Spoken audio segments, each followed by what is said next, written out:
And so clearly, given the thumbnail, this is why I don't take my hair down in public anymore. You know what? I think you look absolutely gorgeous. I think you look stunning. Ever since I went on Weight Watchers and decided to start wearing jumpsuits, I have been getting a lot more looks, but they're not necessarily the looks that I want. Well, I mean, we all know you have the best hair in the YouTube game, but most people did not know that you have the best hair in the Marvel Cinematic Universe as well. You know, I was really hoping you were going to go ahead and say that I've got the best body in the YouTube game, but you didn't, so it's okay. Sure didn't. Hmm. Uh, It's okay. Vegan Brie Larson gains. doesn't have the best body in the MCU game either, so hey, at Ah, least we got that in I'll be common. honest with you.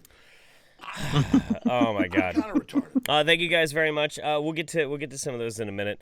How you doing, everybody? Welcome to the YouTube Saints. How are you feeling? Hope you are well. So I saw Captain Marvel today. I did. I I didn't just know we were just going to jump into the big tragedies, Jeff. Okay, fine. Let's continue with this, please. right. We're just gonna there's no breaks on this train. No, I went to go see it this morning. I just couldn't stand the fucking internet. It was driving me absolutely crazy. I'm like, I'm gonna go see a movie. Fuck it. So I went to go see it because you have to. If you're a comic book fan, you're kind of obligated that you have to watch all the comic book movies. True. Kind Yeah, of. I plan on seeing Captain Marvel anyway. Just probably not in theaters because I don't have a vehicle. Well, and I'll put it this way: if you get a chance to, you should. It was good. That's pretty much like what I've seen is that like it was like everyone gives it it wasn't bad. It was all right. It Yeah. was pretty good. Yeah, I'll be it's, honest with you. man. No, Yeah. don't get me wrong. I'm kind There are of definitely retarded. some people out there, and they have this argument, and they say it's a really bad thing when a movie's least good characteristic is the main character. I disagree. I totally disagree. There have been plenty of movies out there that had main characters that sucked, but the movie was still good. I can't name any right now, but I'm sure there are The some. Dark Knight. Yes, The Dark Knight. Batman was terrible in all three of the Christopher Nolan movies. The I didn't think it villains were was awesome. terrible. Oh, I it was mean, fucking awful. I'd say he was at least on par with Val Kilmer. Everyone Uh, forgets about Val Kilmer's Batman, don't which they? which is better than George Clooney? Who? Yeah. Exactly. Ah. Eh. But like, yes, Brie Larson's acting is wooden and kind of shit. It kind of sucks. But I like Brie Larson's not a bad actress. I honestly think it was mostly like a problem with direction. I honestly think that was a big problem. I'll be honest with you. I mean, I'll have to see it to I'm kind say of for retarded. myself, but I mean, in my experience, because Brie Larson is the same actress from The Blacklist, right? I don't know. I'm pretty sure, yeah. Yeah, that's her. And the thing about that is, though, is that, like, even in there, like, nobody watches The Blacklist for Brie fucking Larson. It's for James Or, Spader. yeah, it's for James Spader. In fact, like, I'm a big fan of the show to the point where I catch every episode, but, like, I'll, like, sit at my desk watching it on my main screen, and then when it's a non-James Spader scene and we've got all these, like, blocks of wood walking around with perfect hair in darkened fucking dungeon rooms that are supposed to be FBI offices, I'm like, yeah, I'm gonna tune in. Hey, James Spader, shit, sweet, sweet. All right. That's funny though because remember, it's a couple of weeks ago we were talking about Stargate. And you were like, yeah, but it's got James Spader. And I didn't say anything at the time because I wasn't sure. But then, like 2 nights later, I went and I watched the Stargate movie again. James Spader is my least favorite part of that movie. His Well, that's because character is so annoying. So fucking annoying. that really, I think, no, that's fair because that was before James Spader really hit what I'd like. I guess we can call it like his William Shatner era, Mm-hmm. where Mm-hmm. you're just so old and so weird that you own it, you Yeah. know? You just Yeah. get kind of fat and kind of bald, and you just, But you But to just be own it. fair, though, to be fair, in your world, no movie, nothing in any movie can ever be good, or at least relatively good, if it's starring Kurt Russell, because Kurt Russell makes everything else look shit by comparison. Am I wrong? Well, no, you're not wrong. Kurt Russell Kurt Russell. I'll be honest with you. Kurt Russell is the MSG I'm of kind of Hollywood. retarded. Like you take something that's absolutely crap You sprinkle some MSG on it, and suddenly it tastes fucking amazing. That's what Kurt Russell is. Well, it was. He's gotten a little old. He could still pull it off. He can still pull it Well, I off. mean, he killed it in Hateful Eight. He killed it in Hateful Eight. He was amazing in Bone Tomahawk. Motherfucker, that movie I is still need amazing. to see that. Yes, I You know. have to see Bone Tomahawk. Oh my Yeah, god. I know. I do. I plan to. So, but now The Rock is like the new Kurt Russell. He's the new MSG of Hollywood. If something sucks, you just put The Rock in it, and like suddenly it's fixed. I'm sorry, no. Yeah.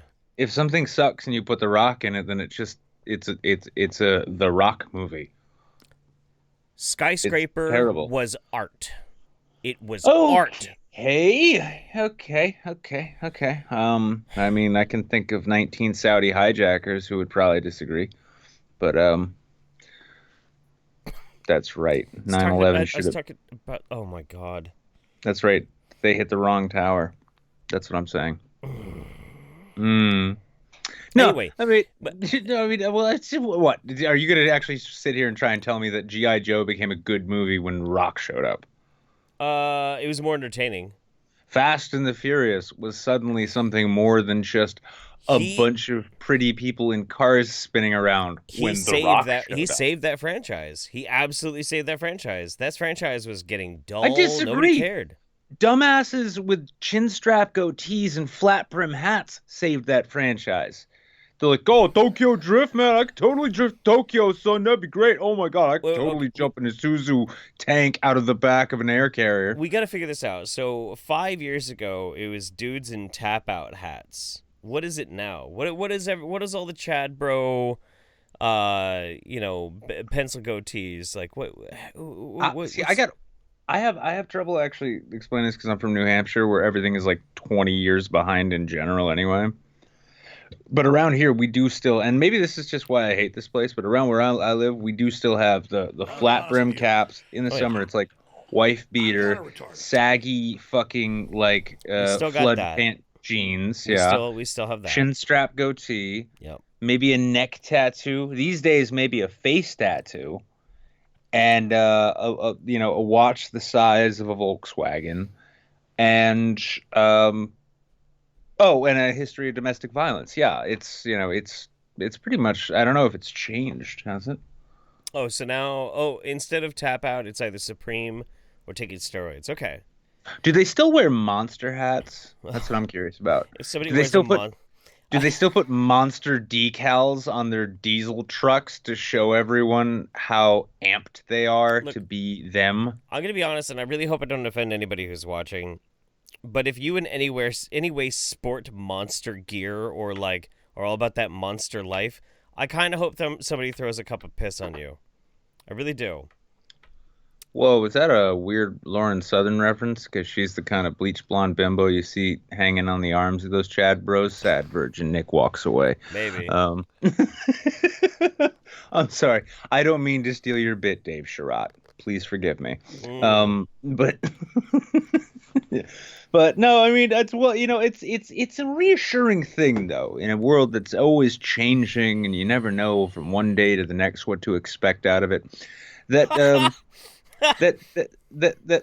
that trunk neck douche bros who still bump DMX at stoplights. Hey, They never change. Hey, DMX is art. Okay. Well, listen, I mean, if ain't gonna give it to you, I don't know who will. Maybe Harvey Weinstein. Maybe Kevin Spacey. I don't know. Hey, I'm gonna milk these references until everyone knows they're dated. Mm-hmm. Yeah, Dad. Anyway, so, long story short, I watched Captain Marvel, and I actually really liked it. Despite the fact that Brie Larson's acting was kind of wooden, I thought it was fine. And and the thing is too, most of the time I see people bitching about these Marvel movies. These are people who if they ever read comic books, it was maybe in the 2000s or something like that. I've literally been reading comic books for 30 fucking years. I should be the fucking Nazi, about comic books and comic book movies and representation. And I am. But if I'm saying there's something redeemable in the movie, I liked it. I thought it was fine. It was a great. fun. Well, I mean, for instance, I hate Iron Man. Which one was the one with Mickey Rourke? 2. 2. I hate Everybody Iron hated Man it. 2. I didn't And I mind it. thought Iron Man 3 was kind of garbage too, right? There's good things in 3. But here's the thing I realized looking back though is both of them are watchable, right? Sure. And so it's about like so you get a comic book movie, you get a very, when they opened, right? When Iron Man first came out, we like our expectations had been allowed to diminish because we'd gotten over the era of the Michael Keaton Batman, which Right. was best Batman. And Yes. Still. and so we gotten over that and we kind of understand like, oh, it's a comic book movie about Iron Man of all people. And you have to be like a true dyed-in-the-wool Marvel fan to really appreciate Iron Man, because otherwise, like, who the fuck is this? It's not Wolverine. But so we get over that, and the first one's really good. First one was really good. I mean, it was by the Was. numbers, Yeah. predictable, but it was a lot of fun. Second one Good comes movie. out, and it's I still like it. I still like it. well. Here's the thing about it. Like the job of the MCU, fundamentally, is just to provide a fun movie. It's the kind of Yes. thing like you go into the theaters, or you sit down at home, you watch it. You process what's going on in the moments that it's happening, and then when Sure. it's over, you're like, hey, that was fun, right? But then we get shit like we get Guardians of the Galaxy. Guardians of the Galaxy, I think, is probably the best series in the Marvel MCU. There, that's my opinion. It's fun characters. It lets you know right They're off the great. bat. They're great. Yeah. It, but also the tone and the pacing of the movie itself, like both of them, and even the scenes in Endgame are that these characters, they're like a goofy ragtag bunch, right? And your expectations for how serious you should take it are set right away. Guardians of the Galaxy 2. The movie starts out with Baby Groot dancing while the rest of them fight some generic blob monster from another dimension, It's right? almost a joke because it's such a generic monster. Yeah. It is a joke. It is a joke, and it sets that expectation. It's like, hey, listen, don't expect too much, and then they deliver way more. And Kurt Russell notwithstanding, Fair. uh, but yeah, and they deliver way more, and you're like, hey, that was a lot better than I was expecting. Shit. And then Black Panther, I think, honestly, was another example of that. Now, a lot of problems with that movie, a lot Yeah. of problems, Oh yeah. but the cinematography was actually considerably more intricate and thought out than most MCU movies. Absolutely. Yep, the shots, the way it was put together, The only the way thing it I was. didn't like about Black Panther was the villain. Villain was just like, eh.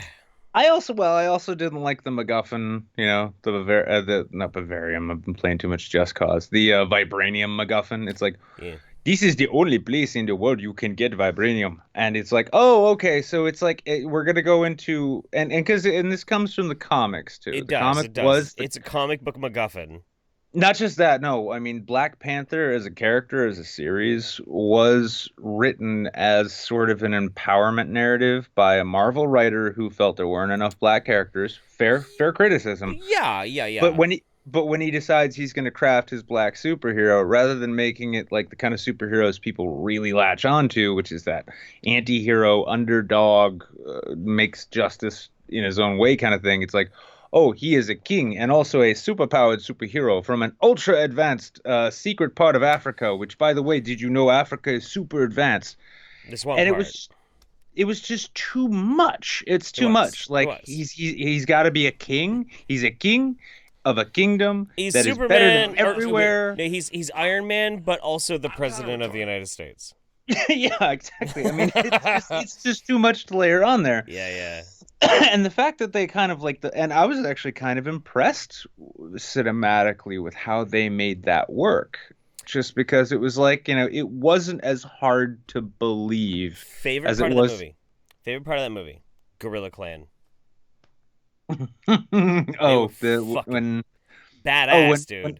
when Bilbo and the rest of them go up to save to save him, To and save T'Challa, yeah. they start hooting, and they're like, "Ooh, Hoo-ha! I will have my Hoo-ha! turn to eat you." And he just Dude. waits until he gets good. I'm kidding. They're all vegetarians. I can't get them to eat anything. Those It's like, guys, hey, that that's Clan, relatable. that clan was the fucking best clan in all of Black Panther. I was like, the movie was fine. I thought it was a good movie, but the moment like you really get to know the Gorilla Clan, I was like, all right, now I like this fucking movie. These dudes are badass. It did Crazy seem like mountain dwelling gorilla worshipping fucking warriors. Rad. yeah. Fuck. But I mean, that's the thing is like everything that was good about outside of the technicals of how they composed it. Everything that was good about Stop the Black Panther, escalation, which will it you? was a good film. It was enjoyable, fun, and it even went with that thing of, hey, this is a comic book movie. Don't think too much about it, okay? It was fun. But the thing is you get Black Panther, and then we get Avengers Infinity War, which Mm. was through and through. I have Good a movie. lot of problems. I have a lot of problems picking that thing apart. It was just a straight up good movie. Except Vision and Scarlet Witch's relationship, I don't give a fuck about. Oh yeah, that was super hard to fucking believe or Yeah. buy or give a fuck about. Yeah, Yeah, like but I mean, I don't give a shit. But then it gets to one of the best scenes in the whole movie. They're getting attacked, and I'm like, yeah, I don't really care about these characters because their scene was really annoying and cringy and stupid. And then like all of a sudden there's a shadow, and they fucking chuck that spear, and bam, and in comes Captain America, and you're like, oh fuck, I love Captain America now. What the shit? Just the way they shot it was so perfect. yeah, I'm like, no, all and that right, was the all thing. right.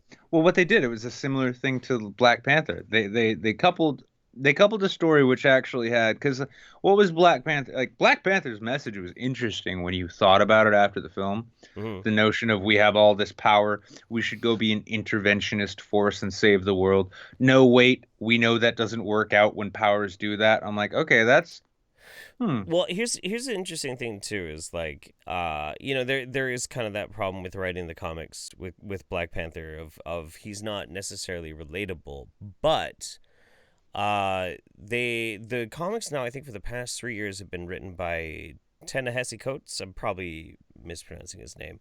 But No, you got it right. the dude is a hell of a fucking writer. And those stories that they're telling right now, while are not necessarily things that are like ultra compelling to me, the way he's writing them make it something that's really interesting and something special. So I'm really excited about it, even though it's not really your usual superhero fare. But Yeah. here's the thing. Well, with all that, the whole point I wanted to make before you jump into that, it Sure. was simply that when it comes to a movie like Captain Marvel, right? If they'd have released Captain Marvel directly after Iron Man 2, there wouldn't be any controversy. It'd be like people would probably be coming out with better reviews overall, saying, "Hey, Let this me is a pretty good Marvel movie." okay, here's the Stop the thing. escalation, will you? It's gonna sound a little weird, but try and bear with me on this. Yeah. Marvel had to make a female empowerment movie. They had to. They've been putting. No, let's be honest. They've been putting it off for a Well, while. I just know where you're going with this. They have been putting it off quite a bit. Now here's my problem with it. My problem is no most people didn't really care that much about Carol Danvers, Captain Marvel. She's not the most interesting or engaging character that's ever been in the Marvel universe. I could have named off the top of my head so many fucking Marvel characters that would have been way fucking better and way more interesting. But she is iconic. She's iconic. She has a whole lot of fucking power. The character has been around for decades and decades, so it kind of makes sense even though nobody really likes her. They played it perfect. Everybody who's going to go see Endgame, I'd say a good 80% of them all went to go see Captain Marvel because it's 2 months before Endgame and they're afraid they're not going to know everything before getting into it, which you might miss something. You might. You might miss out on something before you go see Endgame. I don't know. I don't know what's in Hmm. Endgame yet. This is a brilliant marketing strategy. Absolutely brilliant. But I'll put it this way. There has only ever been one genuinely bad Marvel movie. Not Marvel movie, Marvel Cinematic Universe movie, because all the X-Men movies are shit. There's only been one. Avengers 2. Absolute dog shit. I disagree. Dog shit. I'm like the only person on Earth apparently who enjoyed that, but I think it's just because I love James Spader that much. I mean, his voice acting was great. So he got his Ultron voice. Ultron was the most interesting character in that entire movie. Yes, and they still didn't do him enough justice. And there is not one scene I like in that movie. Not one, aside from his monologues. That's it. Everything else in that movie is absolutely shit. It is shit awful. Yeah. Shit terrible. The Yeah, pacing is what wrong. The action is crap. It just sucks. Ugh. yeah. Yeah, no, that's pretty fair. I mean even the big fight while the city is rising in the air. It's like, "Oh, look, more robots they'll kill." More robots they'll kill. Why doesn't Ultron just show up and kill them all? He can do that. He can do that. Why doesn't he? Mm. But yeah, but no, I mean, I don't know. I mean, James Spader saved that movie for me. Like I've actually rewatched it a number of times, but I've actually skipped through scenes just so I could get to the Ultron scenes. And I'm like, That's hey, that's what I do. this movie would make a great 15-minute YouTube video. Yeah, Just, yeah. yeah. No, I know. That's what I do when I rewatch it. I go through it until I get to Ultron. I'm like, okay, this is all right. The scene on the ship, the when they go to steal the vibranium for Ultron's body. That great scene, great scene. That was good. That one was all That right. was good up until the end of it when it got back into the plot. Hmm. Yeah, and then it's like, oh, we just had this epic thing. Okay, everybody, let's have some cool down time and exposition. Hey, do you want to do some exposition? I would love to do some exposition. Yeah, How yeah. about you? Yeah, I mean, yeah, that's the problem. Is the movie was like it was pure exposition just to get us to the scenes where James Spader, and I think maybe that was part of the production side too, because initially they thought of just animating Ultron Hmm. and then having James Spader do voiceover, and then Spader was like, no, no, no, that won't work at all. I need to do the the scenes myself. And so he just shows up in like motion capture suits in that opening scene where Ultron's all busted up. He's like these puppets, and it's an interesting thing. If you guys get a chance, check out on YouTube. You can actually find the behind the scenes footage of James Spader just standing around in motion capture gear doing all of Ultron's scenes. Yeah, and he physically acts it out and everything. He does really good. It's well, honestly, more entertaining than the original scenes. Yeah, Yeah. yeah. But on that note Well, though, so I mean so Captain Marvel, so long and short is Captain Marvel is it's a fun movie, it's a good it's worth watching. It's worth I will rank Captain Marvel somewhere between Iron Man 3 of yeah, okay, and Doctor Strange of yeah, yeah, okay, good, cool. Somewhere between there. Somewhere between there. Okay. And the only down if it wasn't for Brie Larson just being kind of like it would probably be like Doctor Strange level, but it wouldn't be higher than that, you Brie know. Larson's biggest problem honestly has to be that she took one of like the fundamental screen acting lessons that every screen actor learns about acting with your eyes Mm. way too far because she barely moves her fucking head, which normally is fine. But I mean, and I challenge all of you guys who, y'all watch a lot of movies. Watch this closely. Watch your favorite actors in a given scene and look at actually how much they move close up or otherwise. Most of the time, they're just standing absolutely still, and the hands only move in what look like very intentional motions. Yeah. Right. But the rest of the time, too, here's the thing: Humphrey Bogart used to pay a lighting specialist just to go onto set with him on his own, just to light his eyes correctly. Because if you're a normal person, or especially if you're a stage actor, you are trained to make everything big and bold. But when you're on but when you're on screen, just like that looked as goofy as it did on this little webcam, Mhm. when you're on screen, the same thing happens. And so like a simple motion like that goes a long way in a given scene. And the thing is you'll notice like the heads will never turn in any direction unless they're going for a direct profile. It's always full faces in the frame, but it looks like they're looking around because their eyes are going everywhere. Meanwhile, Brie Larson is so short and boring that all she can do is look up at better actors sternly. Okay. Let me catch up with the super chats real quick. And we'll get into the show. And then I got a couple of things too. Andy Monster says shilling for a cause. Donate, donate, donate. Gave us a link. Also, Andy Monster says and another donate link in case you want options. I'm gonna copy both of these links, and we'll tackle these in a little bit when we get to talking about Mm-hmm. you know what. And I'll also put them in the description in just a minute. YO Fett says not much, but $1.25 is what Toll Booth Willie charges. So I figure it'll work. Still live, just detailing a car, listening, and memorizing my lines to play Sterling and to play Mauritius. Rock on, my dudes. Thank you very much, buddy. Anime Moon says, I want to warn people what acceleration could lead to, especially if you base it on morals or trying to stop perversion. Teach your kids properly for the booty. And he sent us... Oh, is this more weeb stuff on a video? We'll look at it in a minute. Oh, I don't have a My Circle, by the way. I know. I haven't started one. Yami no Tenshi says, your hair looks fabulous, Nick. So the next Fabio. Also, hi, Jeff. Thank you so much for the cheer up during your stream. You're very welcome. Anytime. Eddie Monster says, Flight of the Navigator. Perfect example of fantastic movie with a shit main character. That little kid was an obnoxious twat, but the movie, even watching it as an adult, fills me with wonder and joy. Agreed. I can't wait until they reboot it. Oh, fucking Jesus Christ. With 30-year-old Haley Joel Osment.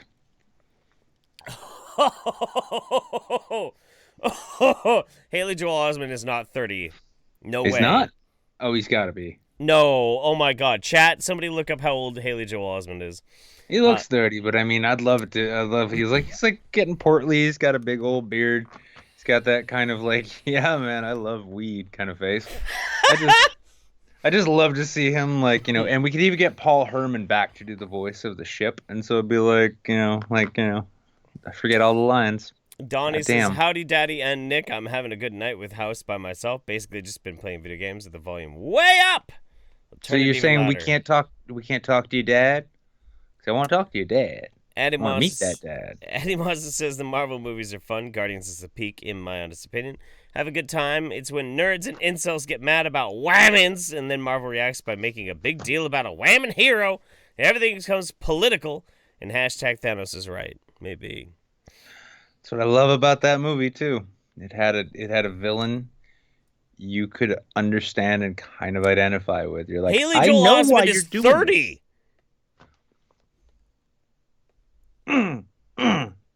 Oh my God. Yep. What did you think he was like still like 14? It's like he's not 30. He's gonna get his driver's license next year. I just watched The Sixth Sense yesterday. He's so adorable, and yet, look at him now. Oh my God. Oh my God. This is our next Flight of the Navigator. Look at him. It's the Ralph retort without substance abuse issues.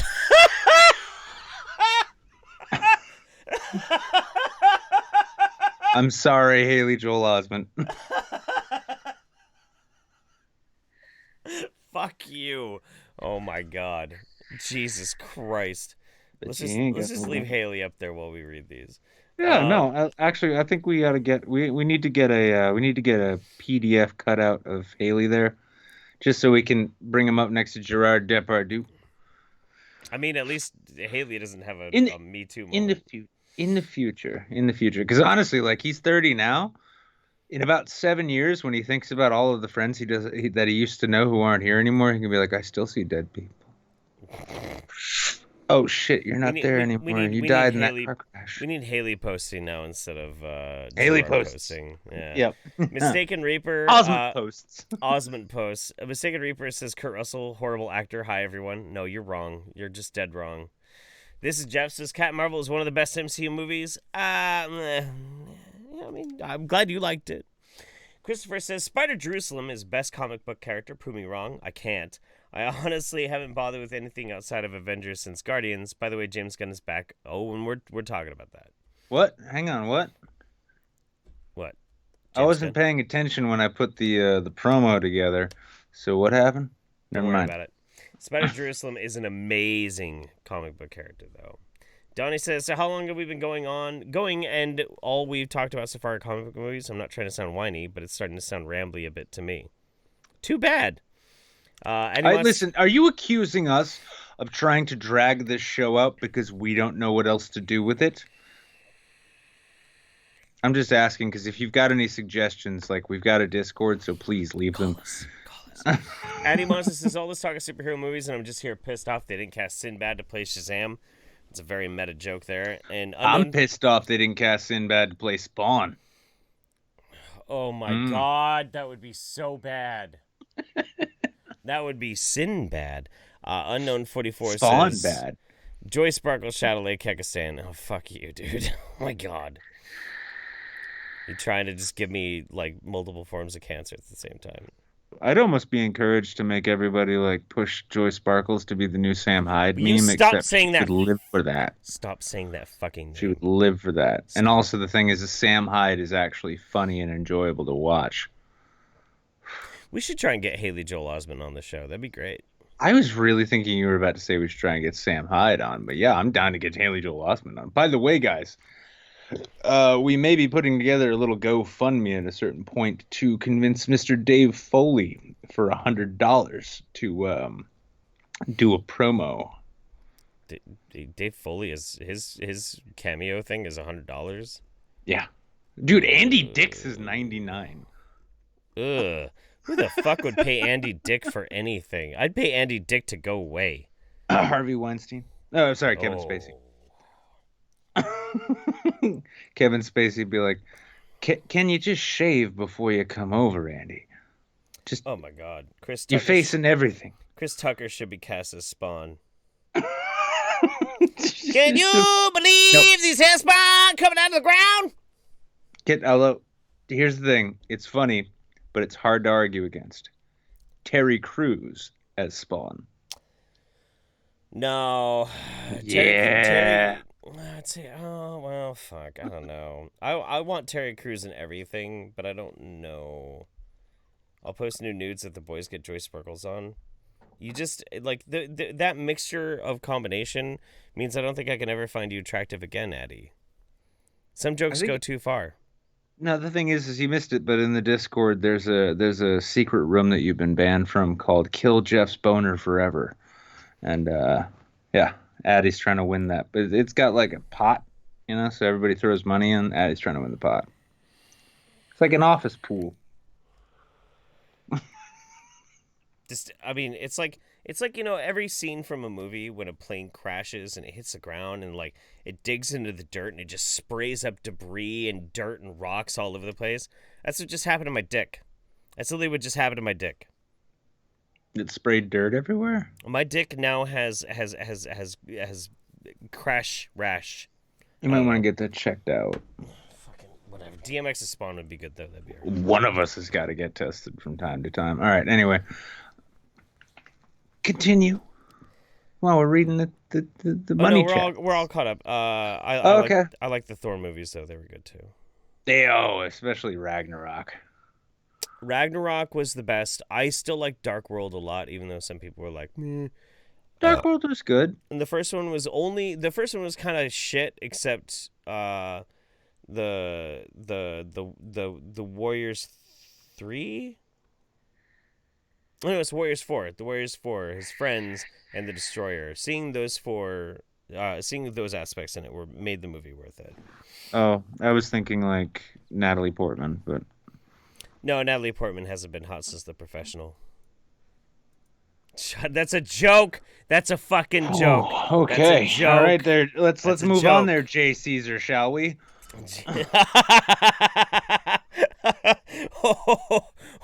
Oh my god. How fucking spicy are we getting tonight? Jesus fucking Christ. Let's see where it goes. Oh my god. You know what? You start reading this. I'm gonna go make another. Actually, no. I really want, because we're gonna go alternating. I think you should take this one. I'll take this one. I need another whiskey ginger. Damn it. Okay, then fine. No, I got a little bit left in this. Young Beto O'Rourke wrote, "Murder fantasy about running over children was part of famed hacking group." Wow, I like Beto O'Rourke now. Exactly. This is why I found this article, is because like this is a Fox hit piece, and looking over this, I'm like, I kind of like this guy. Tell me more. Yeah, okay, all right.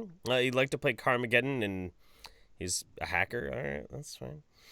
A 15-year-old Beto O'Rourke once wrote a murder fantasy short story about running over 2 children with a car, according to a new report that also revealed the now presidential candidate was a member of a famous hacking group.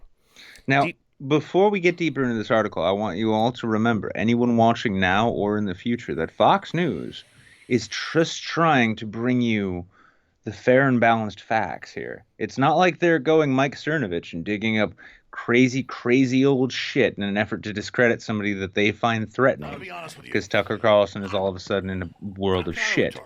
But just want you to keep that in mind. The details uncovered in a Reuters report on the cult of the dead cow. He was part of the cult of the dead cow. Mm-hmm.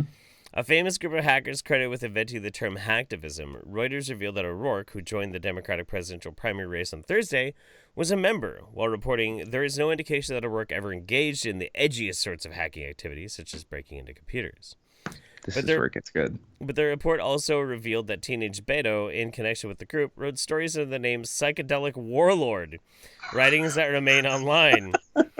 One piece in particular detailed the narrator's murder spree as part of his goal-seeking, the termination of everything that was free and loving. The piece described the first kill as the murder of 2 children crossing the street. So here we go. We got Fox News. They didn't want to be left behind, so they're going to point out how being an edgy teenager who writes like dark fantasy short stories proves that you could very well be one of those hacker types, you know? One of those 4chan hackers maybe. The infamous hacker known as Anonymous 4chan. It reads, "Then one day, as I was driving home from work, I noticed 2 children crossing the street. They were happy to be free from their troubles. I knew, however, that this happiness and sense of freedom were much too overwhelming for them. This happiness is mine by right. I had earned it in my dreams.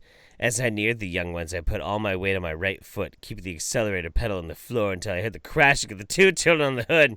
And the sharp cry of pain from one of the 2. I was so fascinated for the moment that when I had stopped my vehicle, I just sat in a dazed, sweet vision filling my... This is dumb.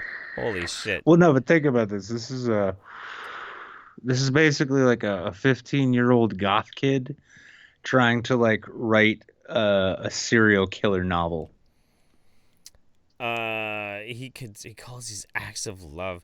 The more people I killed, the longer my dreams were. I had killed nearly 38 people by the time of my 23rd birthday, and each one was more fulfilling than the last. Oh boy.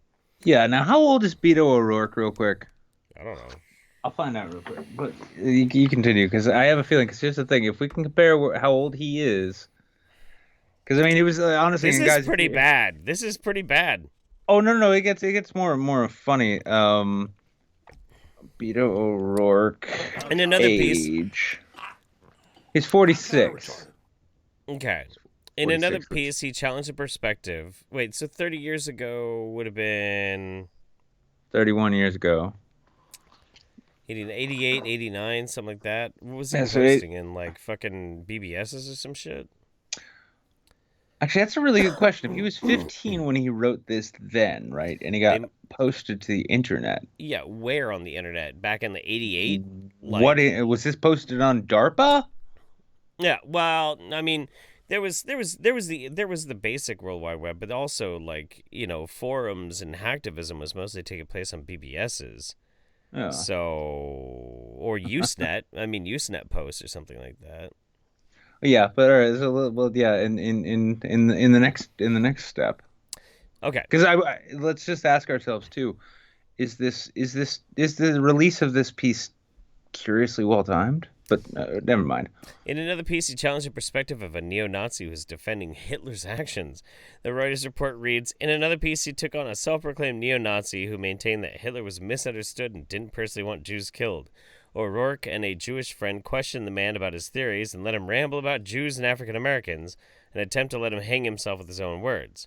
We're trying to see what made him think the horrible things that he did, he wrote in the piece. It's unclear whether the piece reflected a real interview or was fictional. Well, wait.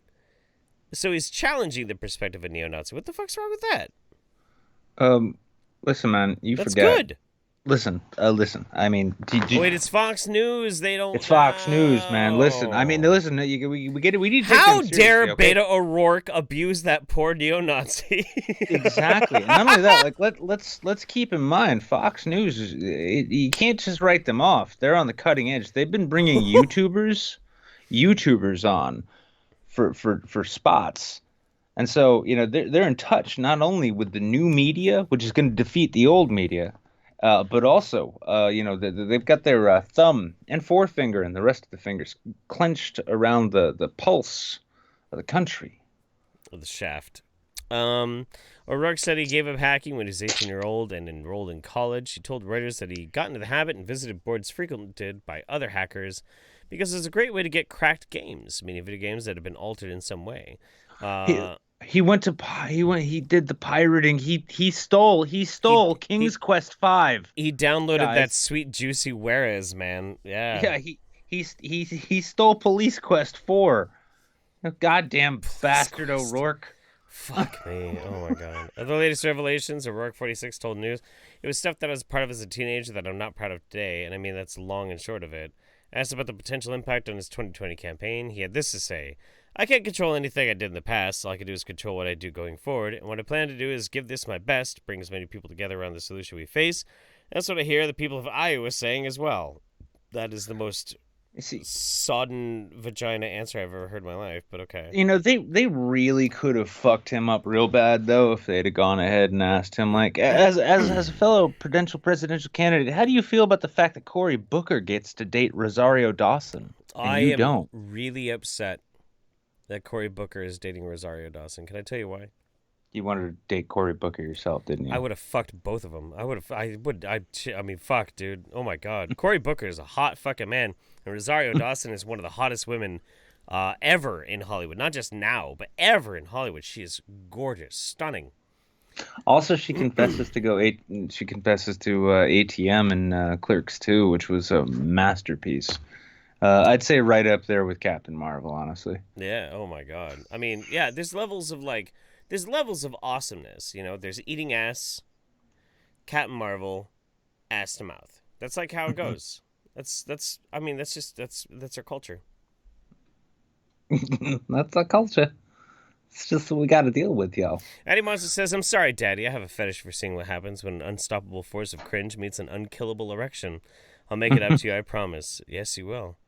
Donnie says, holy shit, it took 3 full playthroughs, a total of 182 hours, but I finally got Centennial in Persona 5 new game.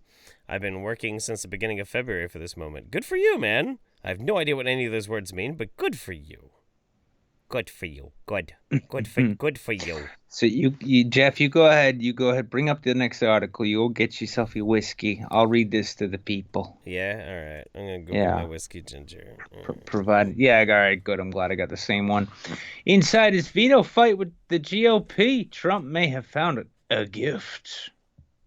He's gifted, as in special, as in touched by God.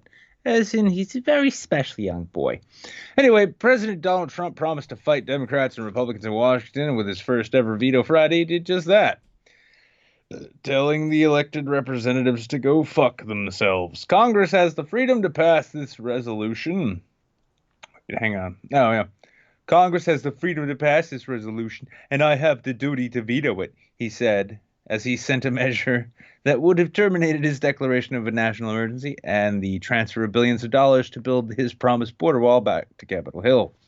Yeah, I love this. It's like, yeah, they can do what they like. I can do what I want. I'm the president here. The day before, a dozen Republican senators had joined with Democrats to pass the measure, an unusually large number of GOP defections from Trump's line. While Trump played down the fracture Friday, I didn't need the votes. Actually, yes, you did. He said it showed that by engaging in a battle with Congress over the power of the purse, he has weakened institutional support for the wall. He's weakened institutional support for the wall and for his authority among Washington Republicans. That's kind of nice. I mean, honestly, like, listen, I understand even in this audience there are some people who are a fan of this blustering short bus president of ours. But to you, I would say, stop. What are you doing? Why are you doing that? Stop punching yourself in the dick. Now, all the same, while this is his first veto, and it's kind of surprising. Like, this is the first thing. It does really kind of stink of protecting his ego. All the same, that is, even some Republicans who say they're for the wall are drawing the line at Trump declaring a national emergency and ceasing spending decisions from Congress to do it. Oh my God, it's almost like Republicans actually believe in the power of a republic. That's lovely. But some Republicans say that may not be a bad thing for Trump as he heads into the 2020 election, because you know what? That's what we really need to be concerned with when it comes to the billions of dollars of spending and the overall questions of power between the executive branch and the legislative branch, we really need to be thinking about the next election. That's really what I want from my elected officials and members of government, and I'm sure that's what you want too. I know if there's one thing I want more than anything, it's that for somebody who is in charge of my country to be more concerned with getting reelected. Never mind, I'm actually just telling it the way it is at this point, and that's not what you tune in for. What are we talking about? Um, Oh, Trump used his first ever veto to veto the Senate's override of his Emergency Declarations Act, and Right. a lot of Republicans sided with Democrats to do that, but some Republicans say that might not be a bad thing for Trump as he heads into the 2020 election. Because you know what, I'm even past the point of pretending I'll that be it's honest with not you. something I want to say. If you're the kind of I'm person kind of who retarded. likes and supports Trump on the basis that you think like he's somehow fucking up the establishment and making a real change, you're a fucking moron. You are. I'm sorry. There's no other way to put it. It's a clinical diagnosis at this point. You're fucking stupid. It's not to say It, that there aren't reasons that people might like Trump that are oh no, there's that are plenty of fine. That are reasons. fine. There's plenty They're of reasons. totally fine. But 2 years on now, if we're still waiting for the swamp to be drained, no, I don't think anybody outside of the QAnon sect right now is really holding to that. And in the course of that, the fact that this blustering fucking idiot filed for re-election the day after he was inaugurated, and that his allies in Congress are now saying that, well, yeah, he overrode this veto that was or overrode this overturning. He vetoed this overturning of his random ass national declaring of a national emergency simply so that he could get his way. I'm kind of sorry, guys. We're getting out of hey, I'd like something different territory, and we're getting into hey, let's feed this narcissistic douchebag's ego territory, simply so we can own the libs. Yeah, My it's opinion. it's it's it's just a lazy political opinion. Hmm. Honestly, it honestly is. Yeah. Now, on the surface, it suggests he'll have a much bigger or a much tougher time winning budget battles in Congress that is obviously increasingly inclined to assert its own prerogatives to restrain his, which is kind of what Congress is supposed to do. But Trump doesn't have any domestic policy agenda items that approach the political importance of the wall because he doesn't give I'll a be fuck. honest He with you. just wants to be president and not I'm actually kind of govern. retarded. And he wants to campaign against Washington again. There's a whole bunch of claptrap going on here. Let's see who said this? Yeah, committee. Yeah, Michael Steele, former chairman of the Republican National Committee and a frequent Trump critic, noted that the president said Friday he wasn't upset by the Republicans who defected. Steele said he sensed a little bit of public theater playing out on both ends of the Pennsylvania Avenue. You don't fucking say, Michael Steele. The boulevard that runs whatever. Uh, on the vote itself, there's a lot of high-minded drama about what these senators did, he said, noting that there was no chance of the president's veto being overridden and that most Republicans who defected aren't up for re-election next year. I'm not convinced.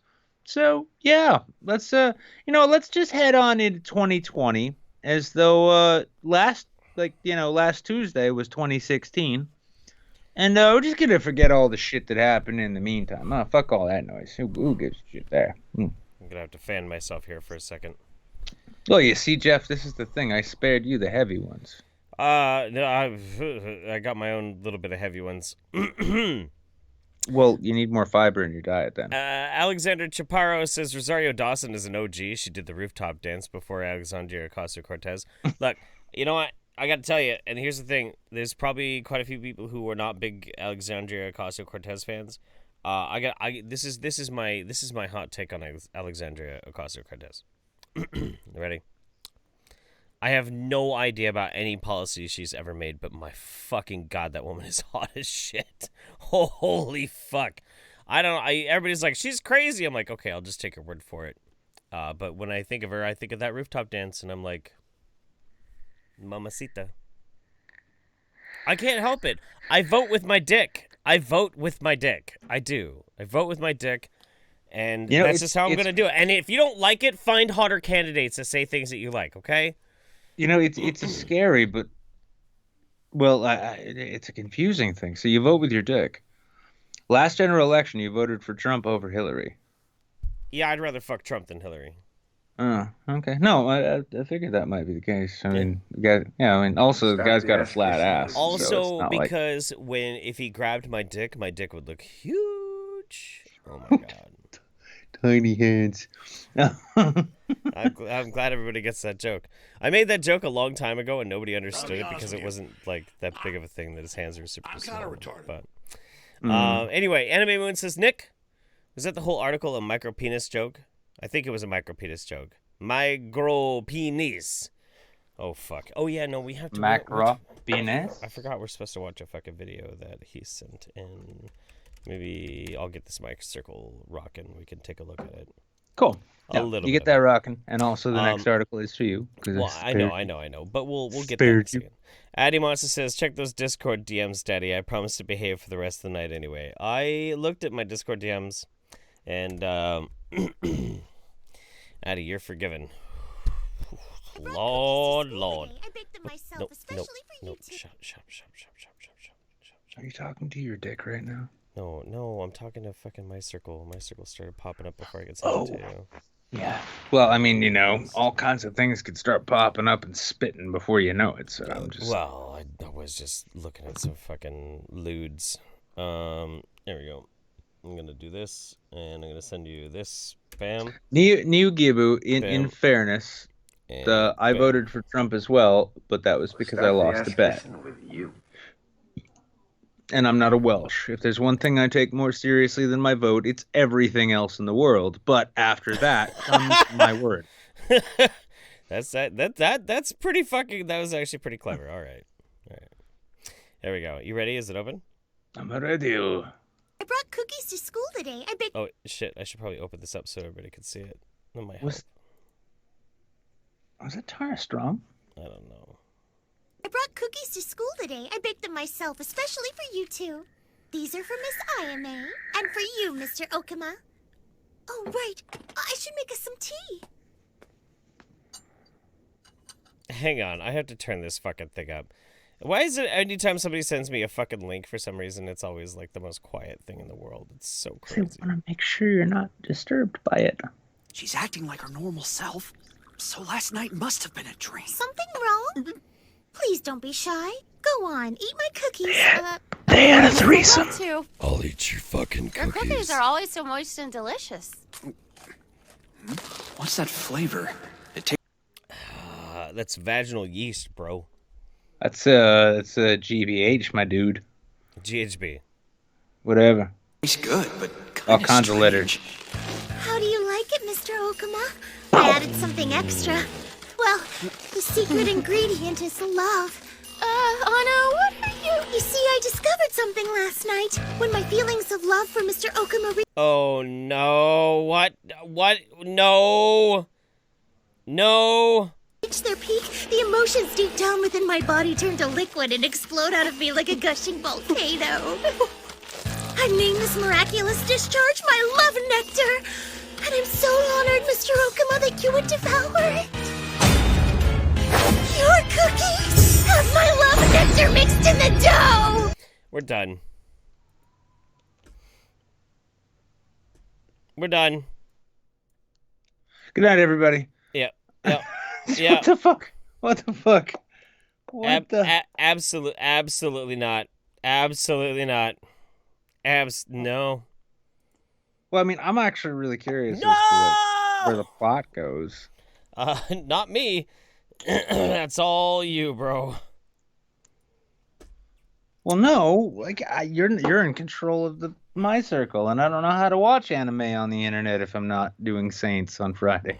Oh my god. No. No. Happens. What happens? I say. Can I? No, I can't. Shit. Are you trying to play it more? Yeah. I want to know what happens to the love mixture. Oh my god. Fine. Here, hang on. I gotta fucking reset up all the audio and everything. Hang on. Oh my god. Let's give it 30 more seconds. Oh. Alright, hang on. I had to like crank up a gain filter to Listen, make this thing listen, you don't even have like, death shots anymore. We gotta make this work.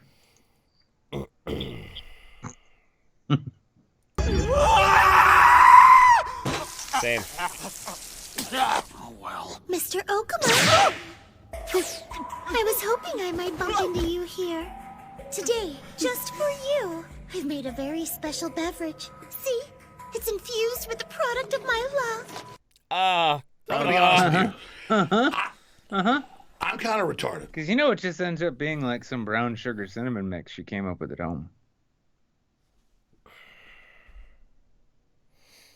Here, take a nice drink. Go on, swallow it all down. Oh, don't worry, it's just my love nectar, sweet and pure. It's fresh. Can't right now, I'm busy! Gotta go! Mr. Okama, you unleash this torrent from my pelvic region!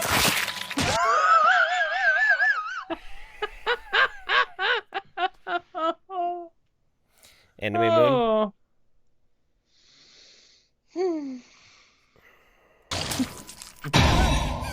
Anna, what are you doing?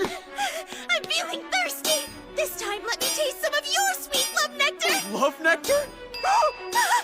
Just as I thought, that's where it comes out! Stop that! Don't climb it! Mr. Okama, where are you? I need it! Anoint me with— Is that a fucking vacuum cleaner or a proton pack? Could be either one. She's hunting for some ghosts. Either ghosts of people who died or ghosts of people who ain't been born yet. There be ghosts in your sperm. You should do cocaine about it. Honestly, I seen this on the internet. Just slip your dick in this vacuum hose, solely hooked up to the wall. Nobody buys a fan that powerful. precious love nectar! Today's the day it shall be mine! Give me your love nectar! Somebody help me! Come back here! I had an ex Honestly- kind of like that. You know, honestly, no, that was basically like that was basically my Kilroy experience, all in all. Especially once you got there. Ah. You're Look not at him wrong. go. You're not wrong. Yeah, see, listen, this is the thing. Is like, granted, all right. So, like, you watch Captain Marvel and you say, "Hey, it's pretty good. I identify with it." And then I watch this. I'll I'm be like, I honest know with that you. I feel, bro. I'm kind of retarded. I'm really upset right now. I would be too if I had to see Captain Marvel before doing this show. At this point, you can either blame Captain Marvel or the show. Let's see how many people stay tuned. Let's see. Citron says, "Do you think we'll get more accelerationists?" We'll get to that in a minute, man. Jable Yeah. says, "I'm so tired of politics. I'd rather just make jokes at Addy about the time I was a sovereign citizen. Am I being detained?" Citron says, "You want to fuck a vegetable, Jeff?" Ew. Terry Schiavo is kind of hot. I don't know. I just want to see like somebody show up in the chat with the name Sovereign Citizen one time and send us a Streamlabs for like $50, like taxation. Am I being taxed? Am I being taxed? Am I being Am I being taxed? taxed? Am I being taxed? Because I mean, I expect results from my taxation, and that's when we say, "Ha! Nobody who pays anything here gets anything they want." But keep paying. This pedal powered bicycle right here consists the same as a sovereign boat and maritime tradition. Yami says, "You mean you don't want cum-filled cookies?" No, I really don't. Donnie says, "I actually just about threw up the Brock's peanut cluster as I was just eating. Please stop the love nectar." Okay, fine. Nobody appreciates this poor. Listen, like this is why like record numbers of Japanese high school girls are going on, just killing sprees with katana blades these days and tongs, grill tongs. Great. Because Go ahead. no, I was just gonna say that there's thirsty for your love nectar as Brie Larson is when she's walking into a theater. I was just gonna say, Wang put out a fucking great video about the Railway Avenger, the dude who like stopped a fight with a katana. The Wang Gang. No, Wang, Justin Wang. No, we're not talking about Yang Gang. Jesus fucking Christ. That's Wang Gang. That Yang Hashtag Gang. Wang Gang. Wang Gang. We should make Wang Gang. Why No, is- I'm saying actually no. We'll do that now. Everyone in the chat, go and tweet hashtag Wang Gang with your favorite GIF, and tag Justin Wang and Yang Gang in there. Let him know he's got Yeah. competition. Yeah, Yang's for vaginas. Wang is for rock hard cocks. That's broke. Hashtag Yang Gang. Lol. woke. Wang Gang. Wang Gang. Yeah. Dude. Full stop. I'm into it. I'm into this. We should really do this. Everyone go do that now. I'm gonna fucking do that right now too. Shit. I'm stealing your tweet idea. I'm gonna do it myself. That's okay. If there's one thing I've gotten used to, it's that popular memes that go viral that I'm responsible for never come back to hurt me. Jeff. Whoa. That's right. Actually, you know what? No, Jeff, more than that. The episode title. Hashtag Wang Gang. Yeah? Mm-hmm. All right. Wang Gang. Because if there's one thing that the meme community out there loves more than anything, it's someone taking credit for the meme. That's true. This is us putting our flag in the ground that we originated Wang Gang. Yeah. Because Damn right. that's never blown up on Jeff at any time. Shut the fuck up. Oh my god. Oh my god. You were there, and how did you never get heat for fucking that? That's because no one ever pays attention to me, Jeff. Oh my god. I'm so it's funny upset. because it's funny because it's true. All right, so we got a happy article next. We got a happy article next. This is good, and it's yours. All right.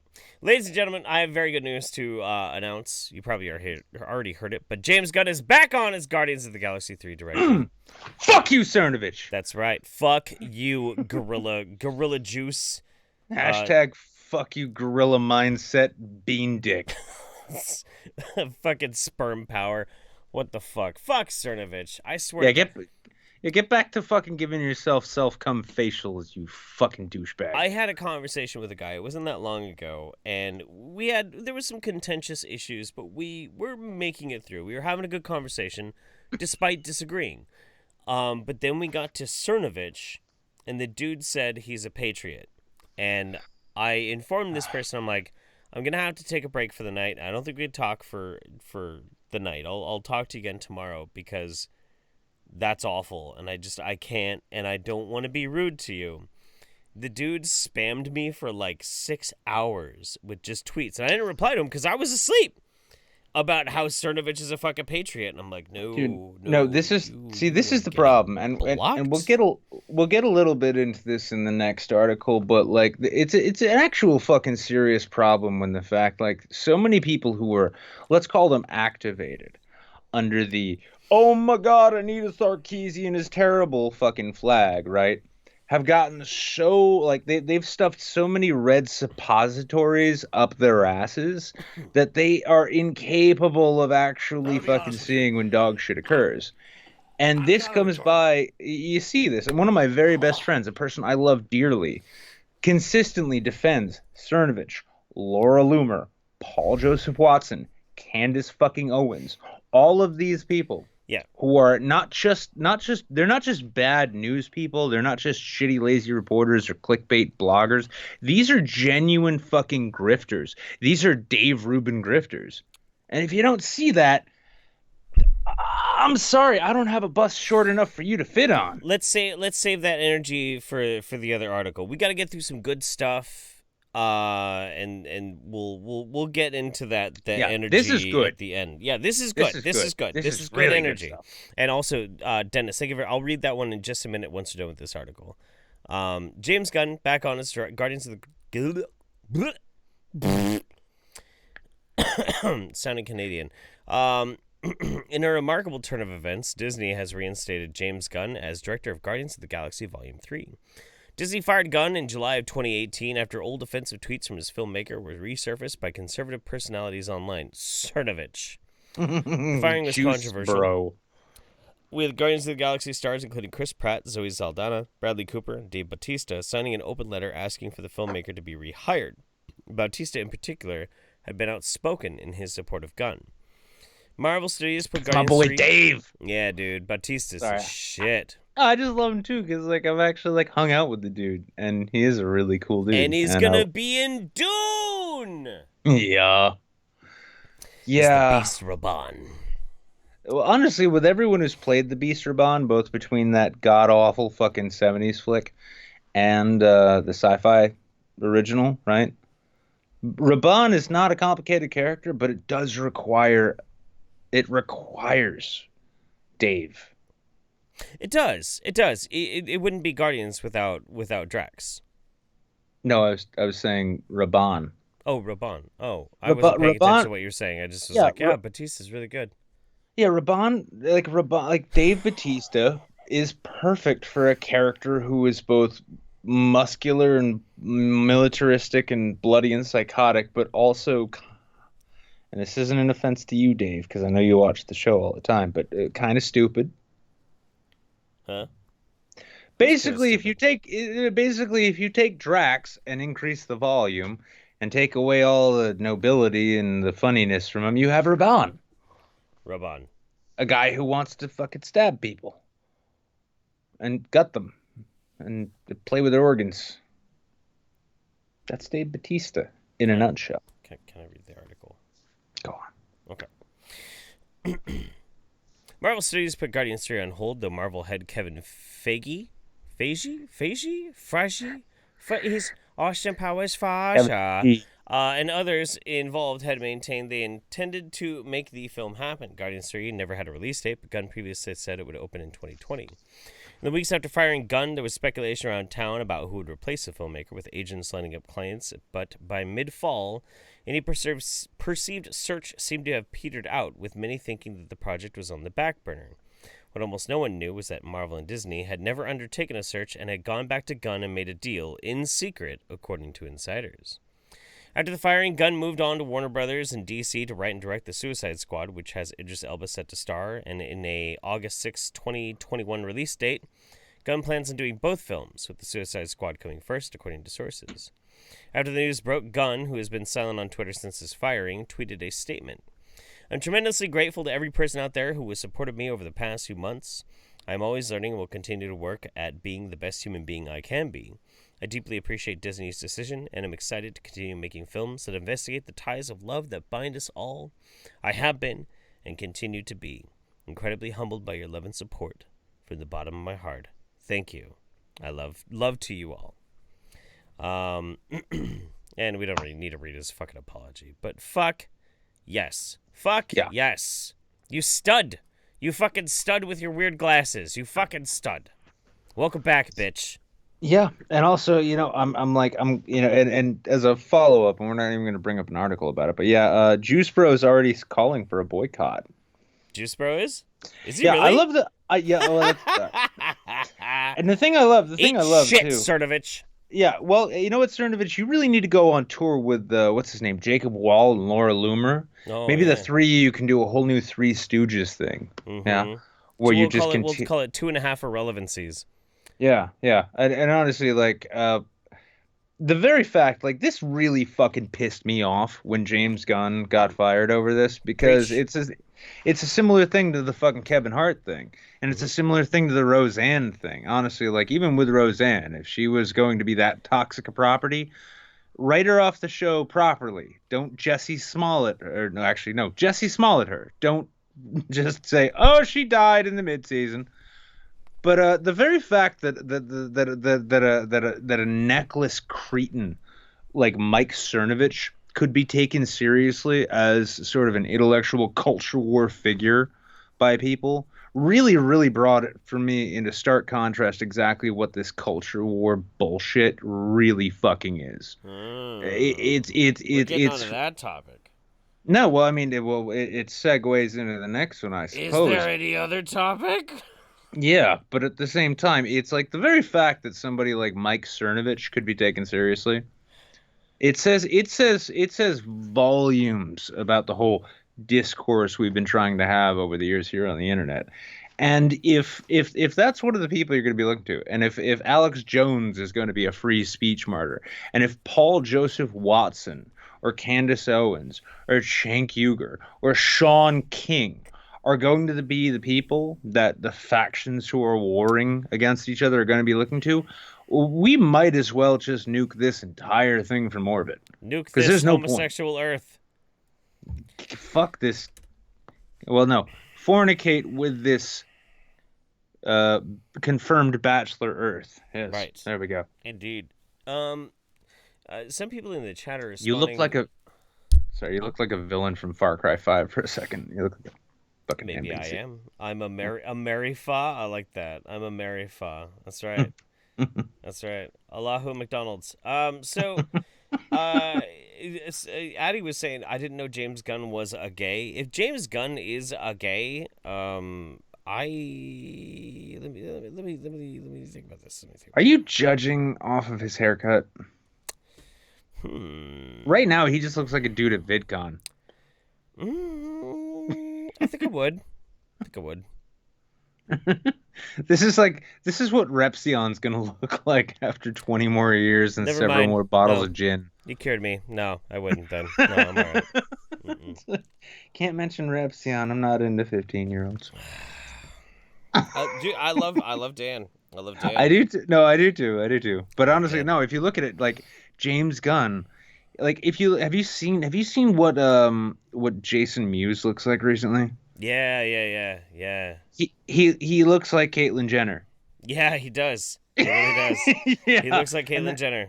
He looks like Caitlyn Jenner, and when I look at that kind of aging, and also he clearly had a lot of work done, but I look at James Gunn, and I'm like, if I put problem glasses on Repsion, and then age him 40 years, Matt's saying that James Gunn has a very young, hot female girlfriend. That is a cover. That's to tide him over until I become available. But you know what? I'm a tough cookie to crack. So. Yeah, listen, Matt. That's a false flag, as we say here in the internet world. I'm not saying it. False. No. Flag. No. False flag. False flag. Flag. He didn't hear my joke. He thought he'd say it again, but then he thought better of it, and there was nothing else implied. Nothing at all. And Jeff is in no way gay for Repsion, because that would make him Kevin Spacey.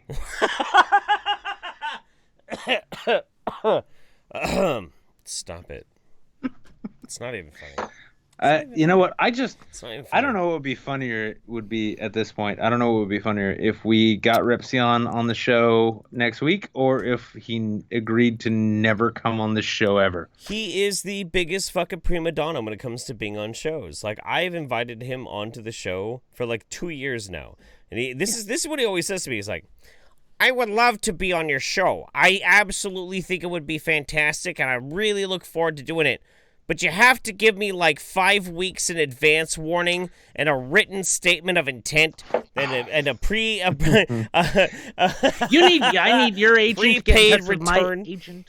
Yeah, like it's just, it's incredible. But Jeff, you also have to get in front of the camera and do this. Jeff, you knew what you had to do to get me on the show. You knew. You didn't do it. I love Dan so fucking much, dude. I love the shit out of him. But I'm like, hey, man, do you want to come on in a week? And he's like, that's not enough notice. I'm like, what the fuck are you doing with your life? Holy shit, really? Well, no, it's funny that you asked that, because the last time I asked him to be on the show, he's like, holy fuck, I'd love to, but I've actually got, like, finals tonight. Oh, finals are fine. Finals are fine. If he's doing college still, like, he's got every excuse in the world. As long as he's still doing college, not gonna. No, that's the thing. He's still in school, learning to weld. Because still in here's school. The thing. Listen, I mean, like, you've seen how agitated he gets when looking at Anision videos. So if you combine his agitation with Anision videos with his welding passion, we're guaranteed another Killdozer by at least 2022. Thank fucking God. Yeah, it's like for some reason the Killdozer is stopping at every red light and going up the 105 there, but I'm not sure. Oh, look, wait, he's gone to this YouTuber's house in Nissian. He's just knocking his backyard down for some reason. He's pushing the house into the wetlands. What's happening? Exactly, yeah. I mean, like... that's how that'll play out. Here's the thing, too. Like Hrothgar was mentioning, isn't he welded now? He is. That's what I love about Dan. Dan was a YouTuber for a long fucking time, But ultimately, he was like, you know what? I don't want to rely on this, so I'm going to become a fucking welder. And he's learning a fucking trade. No, And when he runs out of money for school, he makes a couple of hit pieces on Onision, and suddenly school is paid for. I love it, dude. I think it's great. I think beyond that too, it's really admirable for Dan to be showing all the other YouTubers out there that hey, yeah, guess what, guys? You can be a YouTuber. It doesn't work without a gaming chair, I know, but you can be a YouTuber, but you need to learn to build a killdozer. True. Yeah. True. He is he's an inspiration. Hang on. This actually makes Repsion like a standout from the YouTube world in the fact that he actually learned a useful trade. Yeah. He's like, yeah, listen, guys, I know I'm 20-something and I shouldn't know anything, but I figured out pretty early on this isn't going to last forever. So I learned to do something useful, and everyone else is like, huh. My videos are useful. Hi, Keem. Oh my God, you're gonna get us in trouble. All right. Anyway, so our buddy says, after seeing the last clip, I renounced my affiliation with weed cancer. I'm sorry for having helped spread it so far. I'm now converted to Real Men TV shows. Everyone knows this shit, but I need to laugh. All right, let's check it out. Oh no. And now, for the first time on network television, the PAX Network proudly presents the syndicated television debut of The Sopranos. This program has been edited for content. I know this is a Mad TV sketch, but I don't think I've ever actually seen this one. So. Yeah, I don't think I've seen this one yet. All right, well, let's make sure to comment every 15 seconds. Yeah, 15 to 20 seconds. That's right.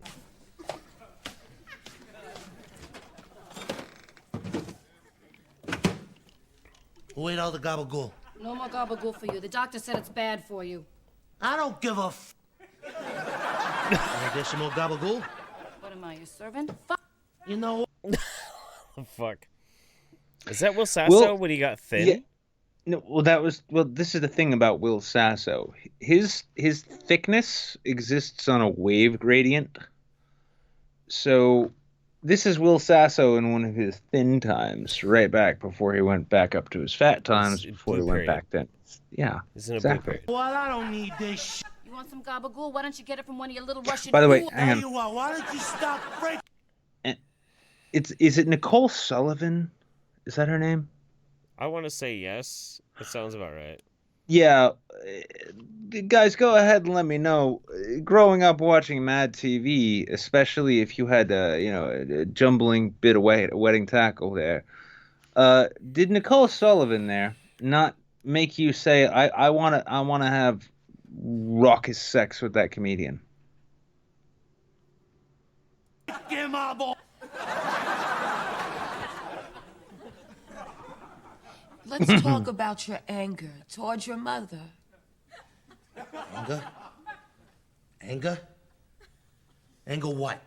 Fuck off, Will Sasso. You're angry at her. He does a perfect James Gandolfini. That is so good. Everything down to the gesticulations is incredible. Anger? Yeah, no shin genius insight you got. Who are you, from Ray Charles? Let me tell you something. I didn't have anger at her, all right? I hated that bitch. Let's explore this. I tell you what, you know what? Why don't you explore this? Getting better things to do with my time. You sit around here all day yakking about my mother. See you next week. See you next week.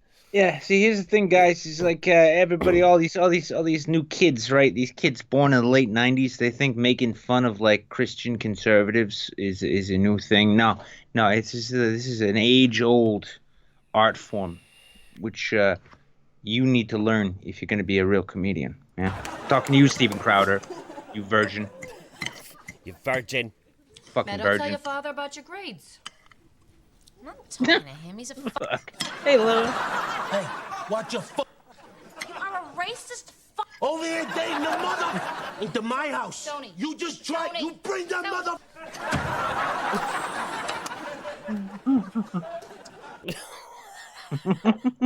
This fucking hard cut shit is just driving me crazy. But I hope you're happy. Where's the gabagool?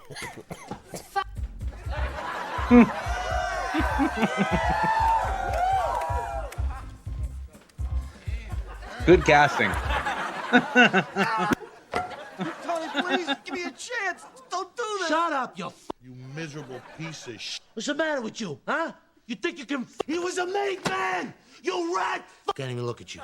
I feel like I never watched the end of Sopranos. I feel like I'm getting spoilers here. Yeah, to get Sopranos is really annoying. Take him out, Big Puss. My pleasure.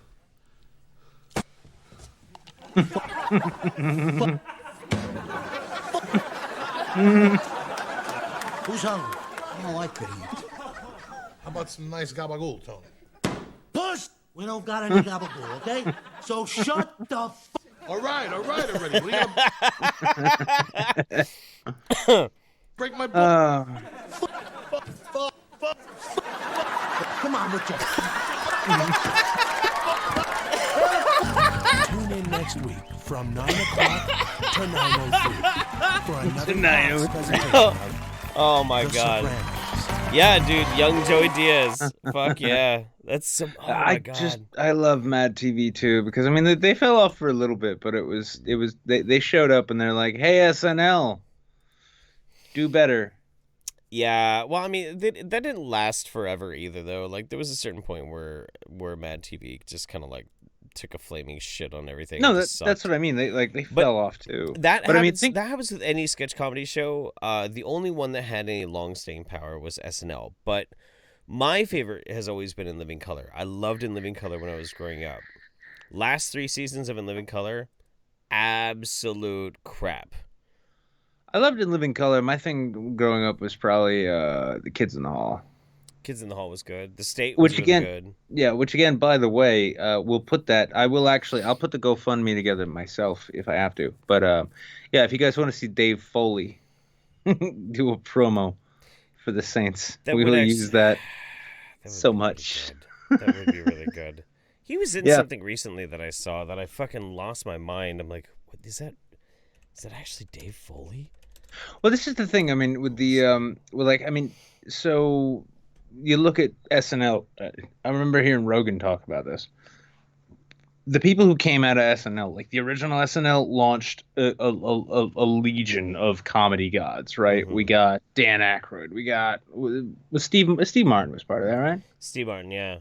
Yeah, we got Dan Aykroyd, Steve Martin. We got later generations. We got Mike Myers, Dana Carvey, Chris Farley, right? And then later we got Will Ferrell, and we got who's the other guy? Actually, no. It's funny because Chris Cottrell, right? Chris Cottrell had like the beginnings of a career after SNL, and then it's gone. Yeah, that's true. Yeah. Eureka. He was in an episode of Eureka, and I was like, yeah, that's Dave Foley. Yeah, okay, yeah, but with that though, and then you look at then you look at Mad TV, right? I mean, what Phil Lamar is probably better known for his voice acting, especially in Futurama, than anything he did in Mad TV, right? Probably. Will Sasso is a comic property unto himself. Orlando Jones, yeah, right. Orlando motherfucker's in American Gods, and he's fucking killing it as an Anansi right now. I mean, Nicole Sullivan's the only one I like wonder where she's at, and I'm like, if she's on hard times, does anyone have her number? Oh my god, this whiskey's going straight through me. Is it all right if I take a piss break before we get into this last? Go on. Okay, you hang out with the chat. Yeah, Jeff's going. I'm gonna hang out with y'all, chat. How's it going, chat? Granted, we're about 80 seconds, 80 seconds, 90 seconds, 125 minutes behind in terms of the delay, so that we can bleep out all of the cuss words like fuck, shit, cunt, and pussy. But what's happening? Key and Peele, though. Yeah, well, Key and Peele, what did happen to them? They both went their separate ways. Now, that was a 2-man comedy group. That was a lot more like Mr. Show. You got Bob Odenkirk and David Cross. David Cross is David Cross. Bob Odenkirk is Bob Odenkirk. Two of them are icons unto themselves, but everyone who remembers them as Mr. Show. What else we got here? Memory of George Carlin, Hippie Dippy Trippy Weatherman. Oh, that was a good one. Nicole Sullivan had 5 seasons of a TV show that started us on a Lifetime a while back. Oh, Nicole. Yeah, Bobby Lee, another fucking great instance. Joey Diaz. Well, Joey Diaz wasn't on Mad TV. Joey Diaz is just a weird ass ex-junkie comic. Yeah, but still good stuff. Hello, Addie. How's it going? Sullivan's IMDb is... I'm not saying Nicole Sullivan doesn't still get work. I'm sure she does. She's a good actress and she's funny. I'm just saying that, like, she never really got the launch pad from Mad TV, especially because she was original cast, first season Mad TV. Nicole Sullivan. She got a few bits, she got a few parts, but I mean, who was the black woman on Mad TV first season? Oh God, I was because she's fucking hilarious. She was one of my favorites too. Yeah. No, like one of the most fucking animated comic fucking actors. Yeah, and she was hot as fuck too, which didn't hurt. But after Mad TV, Deborah Wilson. Really go. Yeah, Deborah Wilson. I don't know where she went. Nicole Sullivan seemed to like fizzle off. Yeah, but boy, what we got out of Mad TV was we got Bobby Lee, we got Will Sasso, we got Orlando Jones, who actually became more of an actor than a comic actor or a sketch actor. So good on him. Who else? Brian Callahan. He turned into like one of more Joe Rogan's orbiters. Yeah, he's like, yeah. I know. You know, I really like, Broforce. I like Broforce supplements. You know, I hit the gym every day. I have a whole is a really good game. Comedy special out on Netflix called called Man School or How to Be a Man. I forget what they called it. It was marginally well received, you know. But yeah, I mean, like Mad TV is like any other comedy troupe. You know, they can cultivate some real talent, but if the media networks and shit don't pick up on them, they're not going anywhere. So, we got to get into a heavy topic here pretty soon in just a second. Yep. But before we do, like I went out and I took a quick piss and got a couple of drags off a cigarette, and like my neighbor was playing I can't remember the name of the song, like you don't want me to sit here. You gonna make me change my mind. You know that song? Yeah. You know what I'm talking about. Does anybody know what I'm talking about? What fucking song that is? And like, wait, hang on. Oh, for fuck's sake! That's not Tracy Bonham. It's something so damn familiar. I'm hoping the chat knows. You gonna make me change my mind? Yeah. What the fuck? No, that was like an MTV classic. Give me one reason to stay here. Who gonna make me change my mind? Tracy Chapman. That's right. All right, cool. Tracy Chapman. Thank you very much, chat. Appreciate that. That was the other song after Fast Car. Yeah. And I looked over and I could kind of just see through the slats in the fence that like they had a barbecue and everything, and they're just having a really good time. And it cheered me up quite a bit, because I got to be honest with you guys, with everything that's been going on over the past 48 hours, I've been really bummed. And it actually affected me a lot more than I thought it would. But that little spice of just people having a good time really made me happy. I think that at this point in the time of the show, me and Nick wanted to make sure we gave you a good like hour and a half of just fun and goofing off, reading the stories, reading the shit, having a good time. We're going to get into the heavy topic, and you know what topic it is. So if you don't want to be bummed out reminding that terrible things happen in the world, this is the point where you should probably go watch something else. Maybe relax for a minute and then watch Side Quest in 30 minutes or something. But we're going to talk about the story. We're going to talk about it. Yeah. And I want to let you guys know that, so that you have full consent that we're getting into this fucking topic. Yeah. So Jeff gave you your trigger warning. I'm not going to give you any such, but I will explain actually the reason I picked this particular article about it. And it's from the New York Times, and the Title is A Mass Shooting of and for the Internet. Right? Yeah. All right. So sounds a little baity. Kevin Roose. Okay. And I'm sure that Kevin Roose has got some shit wrong here. But let's see. Before entering a mosque in Christchurch, New Zealand, the site of the most deadliest mass murders in the country's history, the accused gunman, let's just say the gunman, we don't even need to accuse him, paused to endorse a YouTube star that appeared to capture the shooting. Remember, lads, subscribe to PewDiePie, he said. To an untrained eye, this would have seemed like a bizarre detour, but the people watching the video stream recognized it as something entirely different, a meme. Like many of the things the suspect appears to have done, will you stop, Kevin?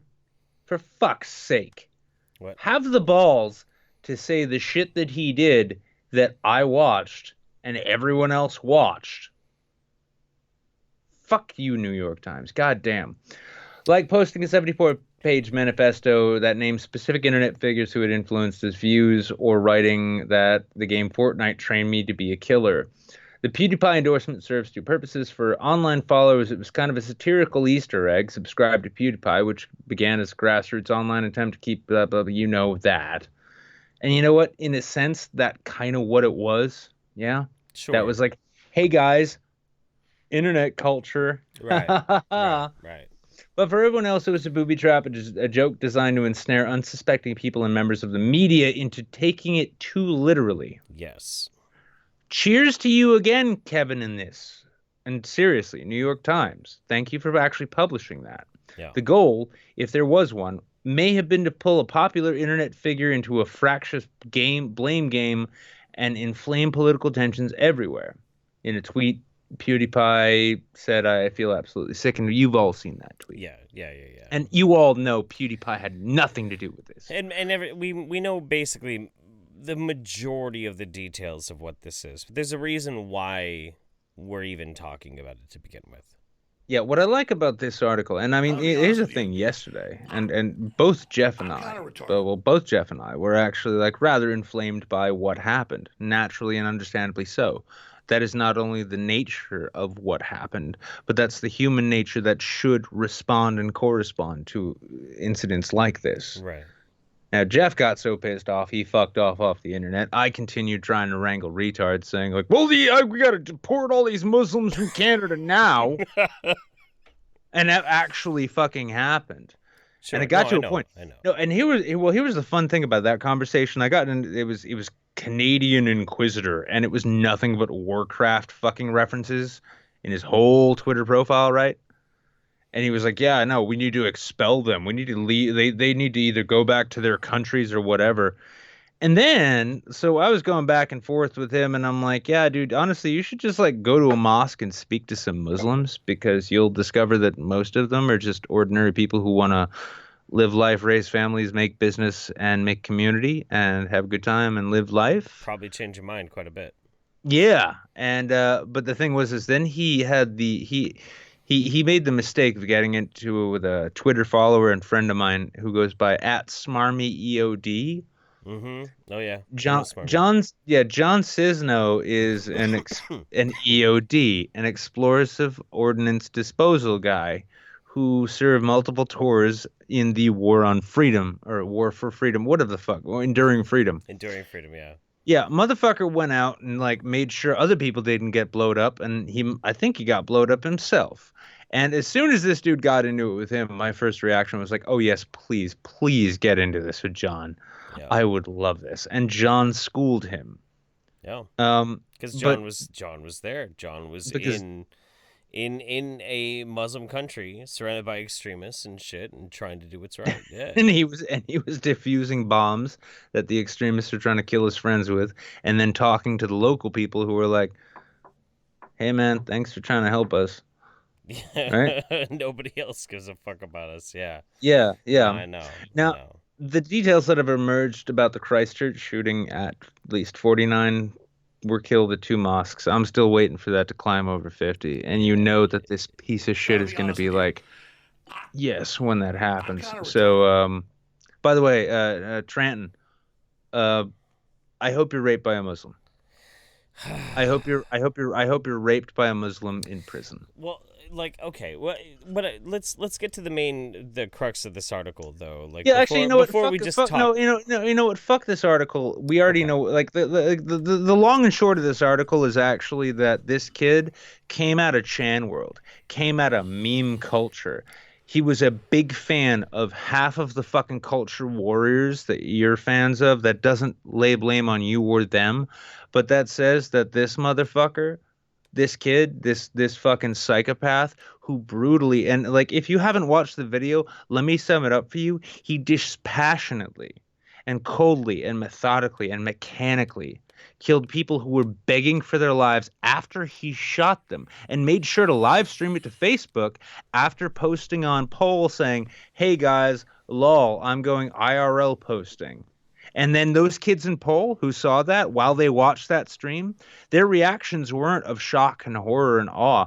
Their reactions were, "Godspeed, Anon. Oh, yeah, take those mud slimes out." While they watched people get killed. If we are at a point right now, honestly, where we can say that these poll-tards, these edgy, like, fucking groiper meme lord faggots can actually be taken remotely seriously, like, hey, we should respect their freedom of speech and listen to them.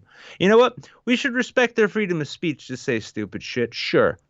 But as far as listening to them, taking them seriously, respecting anything they have to say, in terms of actually regarding this culture war as anything more than a spiral down the drain, if you are still in anything short of the position, which is saying this is fucking dog shit and it's turning people into fucking monsters, you are the problem. You just are. Both me and Nick watched the live stream. We watched it. I saw it 10 minutes after it happened, and I sent it to Nick, and Nick watched it. I've seen it now 4 times. 4 times in specific, just like watching the whole thing go down. I've watched a lot of crazy shit on the internet. A lot. You know, I've watched people getting their heads fucking cut off. I've watched people burning to death. I've watched people cut in half by a fucking train trying to hold their guts inside while they slowly bleed to death. I've seen horrible things on the internet. I don't shy away from it. And it doesn't really shock me anymore. Nothing really shocks me. I have a huge emotional callus. I have this mental block where these types of things, these happenstance things in the world where people die horribly just really does not affect me. But this video fucked me up. I'm still fucked up over it. And it's not because of what you see. It's because of how cold it is. It's because of how inhuman it is. And here's the thing that really bothers me about this. There's a trope now on the internet. We're not going to share the shooter's name. We're not going to share the shooter's intentions. We're not going to share the footage of this person. And well, his name is shared in the ticker, but no. I mean, that's the thing. I don't fucking agree. I don't agree with that at all. I think you absolutely should know exactly who this was. If you have the Constitution for it, I think you should see this video. I think everyone should see it, and I think you should know exactly what a human being is capable of. I think you should understand what form hate can really manifest itself as. So you understand it, and so you know. And then you know where you stand. And can I interject? It's an easy thing to say day in and day out. I respect this. I respect that. I respect freedom of speech. Yeah? Okay. Here's the thing. I sat there 5 times now in a row watching a 15-minute long live stream where a man murders almost 50 fucking people, one of which is a woman crawling in the street, crying and screaming for help, and he shoots her in the fucking head. Coldly butchers her in the street. And I still support people's freedom of speech. I do. But I do that on top of understanding where these dark alleys can lead. I think you should see it. I think every single fucking person on the planet should see this fucking video and know exactly what hate can do. And 100%. You know, and let me interject too. Like, you know, the popular meme now is, we're not going to say their name. We're not going to say what they did. We're not going to say anything. We're not going to glorify. We're not going to glamorize it, right? I understand that concept. I do. But you know what? To Philly D and to everybody else adopting that, I'm going to say wrong. I understand why they do because, it. No, I understand why they do it too. I'm going to say to them though that they're wrong, because the thing is that if we leave the villains nameless, if we don't actually put a name and a face to the kind of fucking sick, twisted shit that fucking awful, horrible fucking people will do, in some cases to make some grand political gesture, or in some cases, as this may be, to make some lol, it's a meme, bro, kind of bullshit. We're taking away the fact that this is people who did it. This is it's not just some anonymous boogeyman who comes out of the shadows and does this shit and then they slurk off. No, it's not a monster. It's not a monster. It's a fucking human being. Yeah. This is a human fucking being who did this horrible shit. And every human being, unfortunately, believe it or not, you yourself watching this right now, this is the important thing. This is what Nietzsche was all about. In fact, before Jordan Peterson turned into a dime store life coach, this was the kind of shit he tried saying too. You need to recognize that this kind of evil, this kind of wickedness exists within every single fucking human being on Earth. Every single one of them. The Dalai Lama tomorrow, if put in the right circumstances, could snap and do this kind of thing. And I'm not saying that this douchebag snapped and he was mentally ill and he needs to be let off on that. No. But what I'm saying is, though, is that the notion of saying, like, oh, we're going to deny them fame, we're going to deny them this and that. If nothing else on the internet, if there's one thing you can be sure will make sure that everybody sees a thing, is saying, don't look at this. The culture of taboo itself has made delving into taboos, be they getting addicted to smack or be they murdering a bunch of people for fame, such a thing that people know that that's a way that they can get what they want. What we need to do is we need to actually confront this kind of shit. We do. We need to actually say, and you know what? And we can't shy away from it. We cannot shy away from it. And I'm sure you're not even going to fucking disagree with this. I am 110% behind free speech. I do think hate speech, unfortunately, does need to be protected. Yes. If it's not calling for violence, if it's not calling for destruction, it needs to be protected. But at the same time, that does not mean it needs to be fucking respected. Okay? Right. This does not mean that, like, bullshit fucking, like, hate mongers, people who are going to espouse racial division and hate and all this other dog shit, and especially those who hang out in little clubs where they say in public, we're going to say this nice fancy thing about, oh, I just want a peaceful fucking transition to an ethno state and the darkness here, right? I'm not saying that, you know, we need to go like forgiving everyone, but what I am saying is that we need to recognize that some of the people who are saying some of the shit are bad fucking actors, and we need to stop defending them under the grounds of free speech. You know what? Go ahead. Let Millennial Woes say the bullshit that he wants. Let fucking JF in the public space decide that he's going to stream with David Duke, right? Let him within a 24. Let them say whatever they want. Yeah, let them stream whatever they want, but let's stop fucking pretending that because they're edgy, or because they offend people, or because they own the left, or because that they say I'm for free speech, that the shit that they say is actually fucking okay. It's okay to say that what people say is dog shit, while also respecting the fact that they are allowed to say it. Yeah, this kid, I actually spent last night reading his manifesto, right? Yeah. I read the whole thing. I actually read it 1.5 times because eventually I just had to fucking go to sleep and not deal with it anymore. Right. But reading that shit, here's the worst part about it. These Chan kids, and let me red pill you here, yeah? You guys ready for some red pills? Yeah. I hope this spreads far and wide. Here's some real red pilling. This shit that he says in his manifesto about, hey, we on the, you know, we of the ethno-state variety, yeah, we use dark humor and edgy jokes to bring people in, especially the youth, right? He's not the first fucking person to say this. You know who else said this? Edgy Sphinx / Braving Ruin. Oh, after that, it was ER. a guy who PewDiePie quite unfortunately got lambasted for promoting one of his anime reviews because the guy like PewDiePie, he's got all the time in the world, so he can just go through everyone's feed. You can just vet everybody. I Yeah. get it. Yeah. But what was it that AER was found saying afterwards in some kind of like weird interview thing? Oh yeah, it was like, yeah, no, we use jokes and like, we try and lure people in. This is the kind of shit that the alt-right does. This is what these ethno-nationalist, racist fucktards actually do. They use these edgy memes and then they hide behind the notion of, hey, I'm an anon. It's just a joke, bro.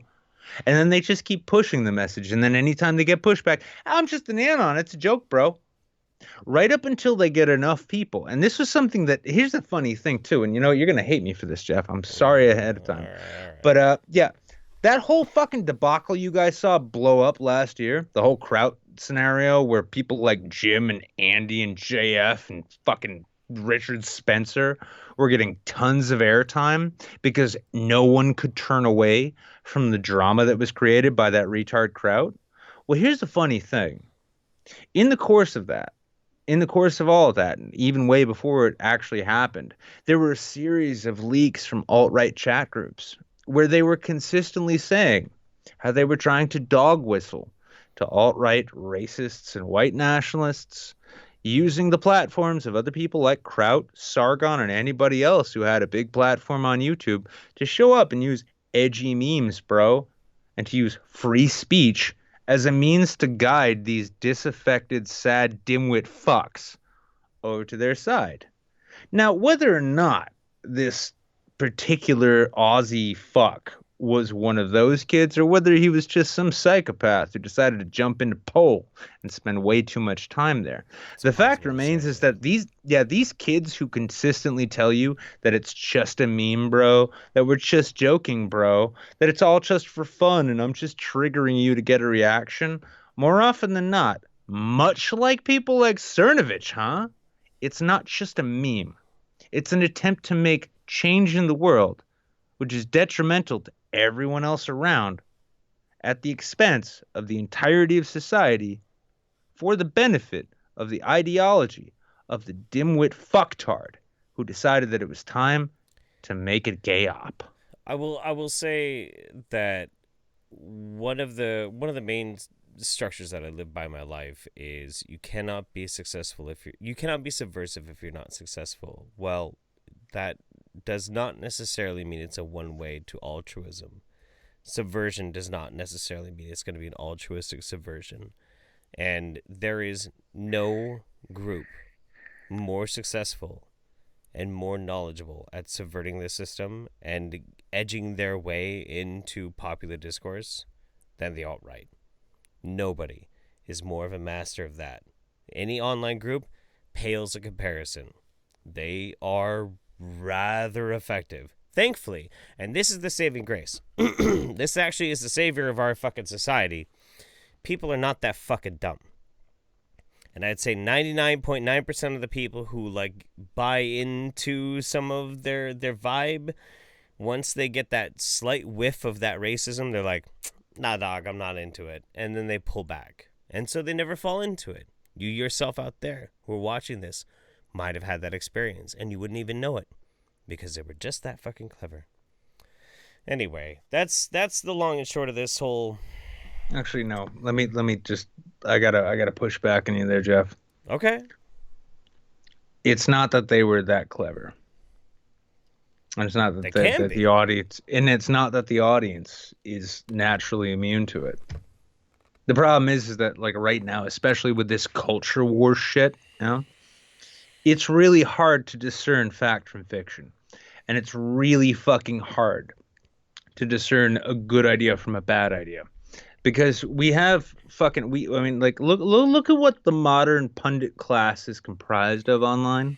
Now, on the left, we've got what? Sean King and Cenk Uygur and the Young Turks, right? Yeah. Oh, sure. No, sorry, on the left there. And then on the right, what? We've got conspiracy theorist retards like Paul Joseph Watson. Then we've got phonies like Candace Owens, who was cited. And by the way, when this motherfucker cites Candace Owens, that is an actual troll. He's trying to troll the shit out of you. That's pretty much the only thing that I might actually give the guy a thumbs up on. It's because it really fucking pissed her off. Well, no, with that, really but here's another factor. No, but you know what? No, this feeds into that point, though. This feeds into that. You're right. point. You're right. You're totally right. Hang on. And the way this feeds into that point is because if you guys want a real interesting like lesson about Candace Owens, right? Go and take a look at her feed around the time this shit was coming out. Look around exactly the time this shit came out. See if you can find a point in which she's like, "Oh my God, this was so horrible." In between the time in which she was normal shit posting on her own brand, and then which she decided she was going to defend her brand by saying like, "Oh, if you're going to try and tag me with this, you better lawyer up, lol." Yeah, her first tweet about the thing was ended with lol. Let's be honest with this. The reason that some people might fall, not just for not necessarily for this New Zealand shooter's dumb shit, but for the kind of horse shit, the kind of absolute reprehensible, repulsive shit you find on 8chan, specifically Poll, and even the cow board. Yeah? Yeah. Let's be honest. The people who go for this are sad virgins who think my anonymity protects me from anything, but they are so fucking stupid. They are the same kind of people who will fall for Candace Owens shit. But then they realize Candace Owens is full of shit, and then they feel they're one step better, so they'll fall for Poll shit.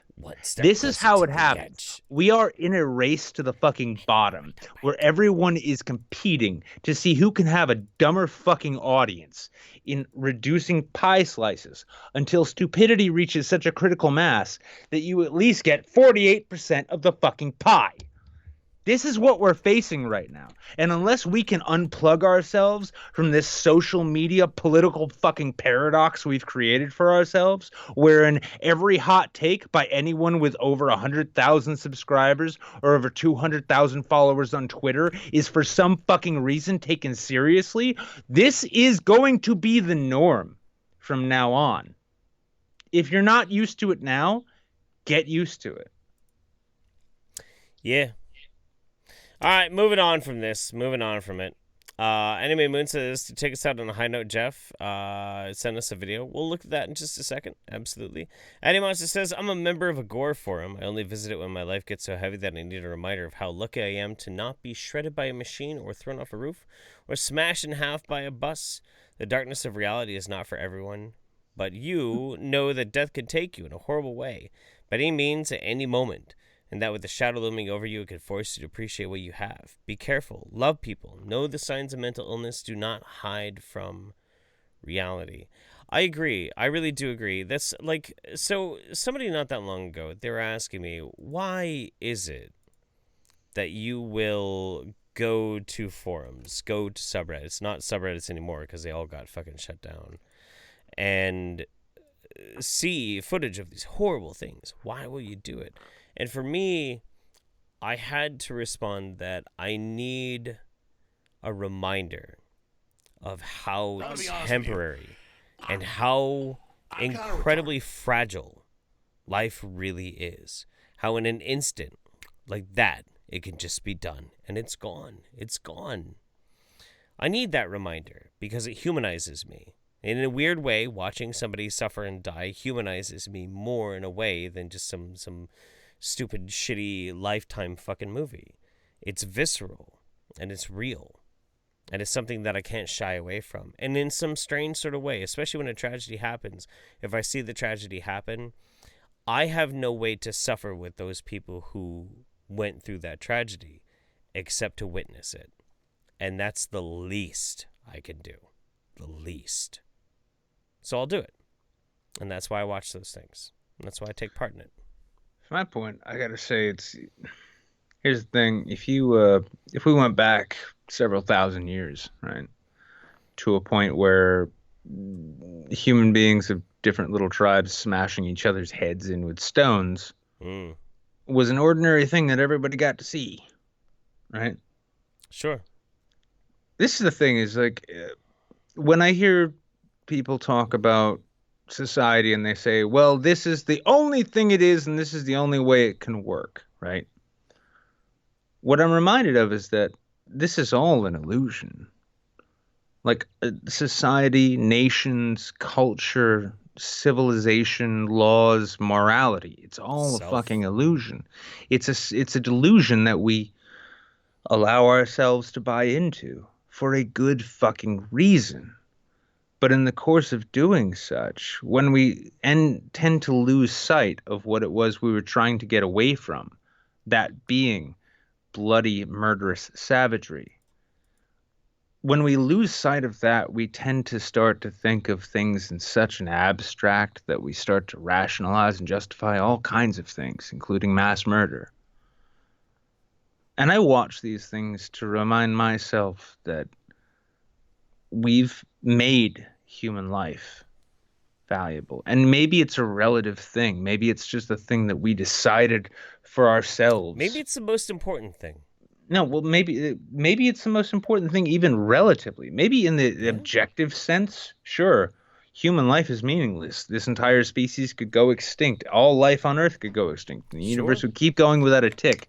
But the fact is that we created these things for ourselves to establish value systems that allow us to avoid doing that which we seemingly intrinsically now know to be horrible. And then when we see this shit, this is what irks me, is that when you see this shit and you see these shit posters on 8chan and Poll saying Godspeed Anon, oh, kill those mudslimes and blah blah blah, that it's a reminder that because we now live in a society of excess, to where most of our lives and sometimes are lived in front of screens and behind the screens, and that because our human element is completely missing from our interactions more often than not on an increasing level, especially with new generations, that there's something distinctly wrong with the progress that we've made, to the point where maybe we should re-examine how we communicate with each other and what it means to be a raw and unabashed human being. Because you know what? That's the thing about the internet. That's the thing about the internet, is that it allows people to be their truest selves, right? Especially when they're anonymous, especially when they're hiding behind some random 8chan fucking digit number. But when you allow people to be that raw, natural, awful human selves, it kind of makes you wonder if maybe the mechanisms in our minds which created codes and systems of morality and behavior maybe weren't themselves some kind of exobiological genetic evolution to ensure that we survive simply by virtue of us not being absolutely unapologetic fuckbags all the time. KS Wheel says, speaking of threats, someone replied to my tweet with my own profile picture. Should I feel threatened? Probably not. Nah, you're probably fine. Rimshu says, remember the links to the charities to help the victims. I'll put this in right now. Real quick, though, this is what Enemy Moon posted for us. 感じてください. Love.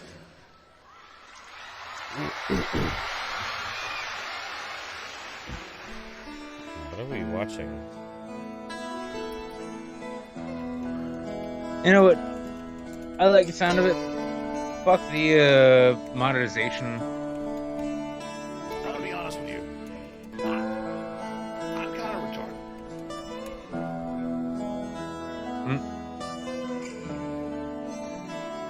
Oh yeah, it sounds really familiar. Yeah, no, it's Guns N' Roses. Oh, it is, Wait. isn't it? No, this is John Lennon. No. This is John Lennon. No, wait.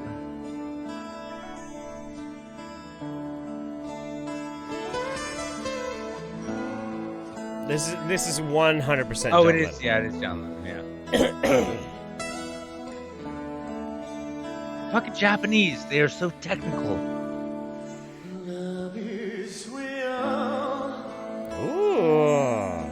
Not as technical as the Koreans, though. That's because there is no North Japan, Jeff. It's just all one big fuck off Japan, dude. That's how Korea should be, but...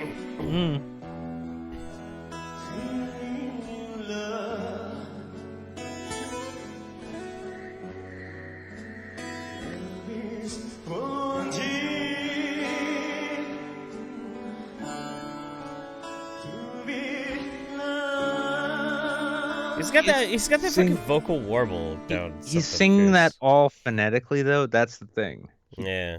He's singing it all phonetically. Yeah, no, I know. All right. So our last little bit that we're gonna burn through this really quick. Now for something totally different. Oh yes. Google employee calculates pi to more than 31.4 trillion fucking digits. A Google Guess what, employee. people? Guess what, everyone? Guess what? Guess what? Guess what? Humanity isn't all shit. A Google employee smashed the Guinness World Record by calculating the value of pi to more than 31.4 trillion digits.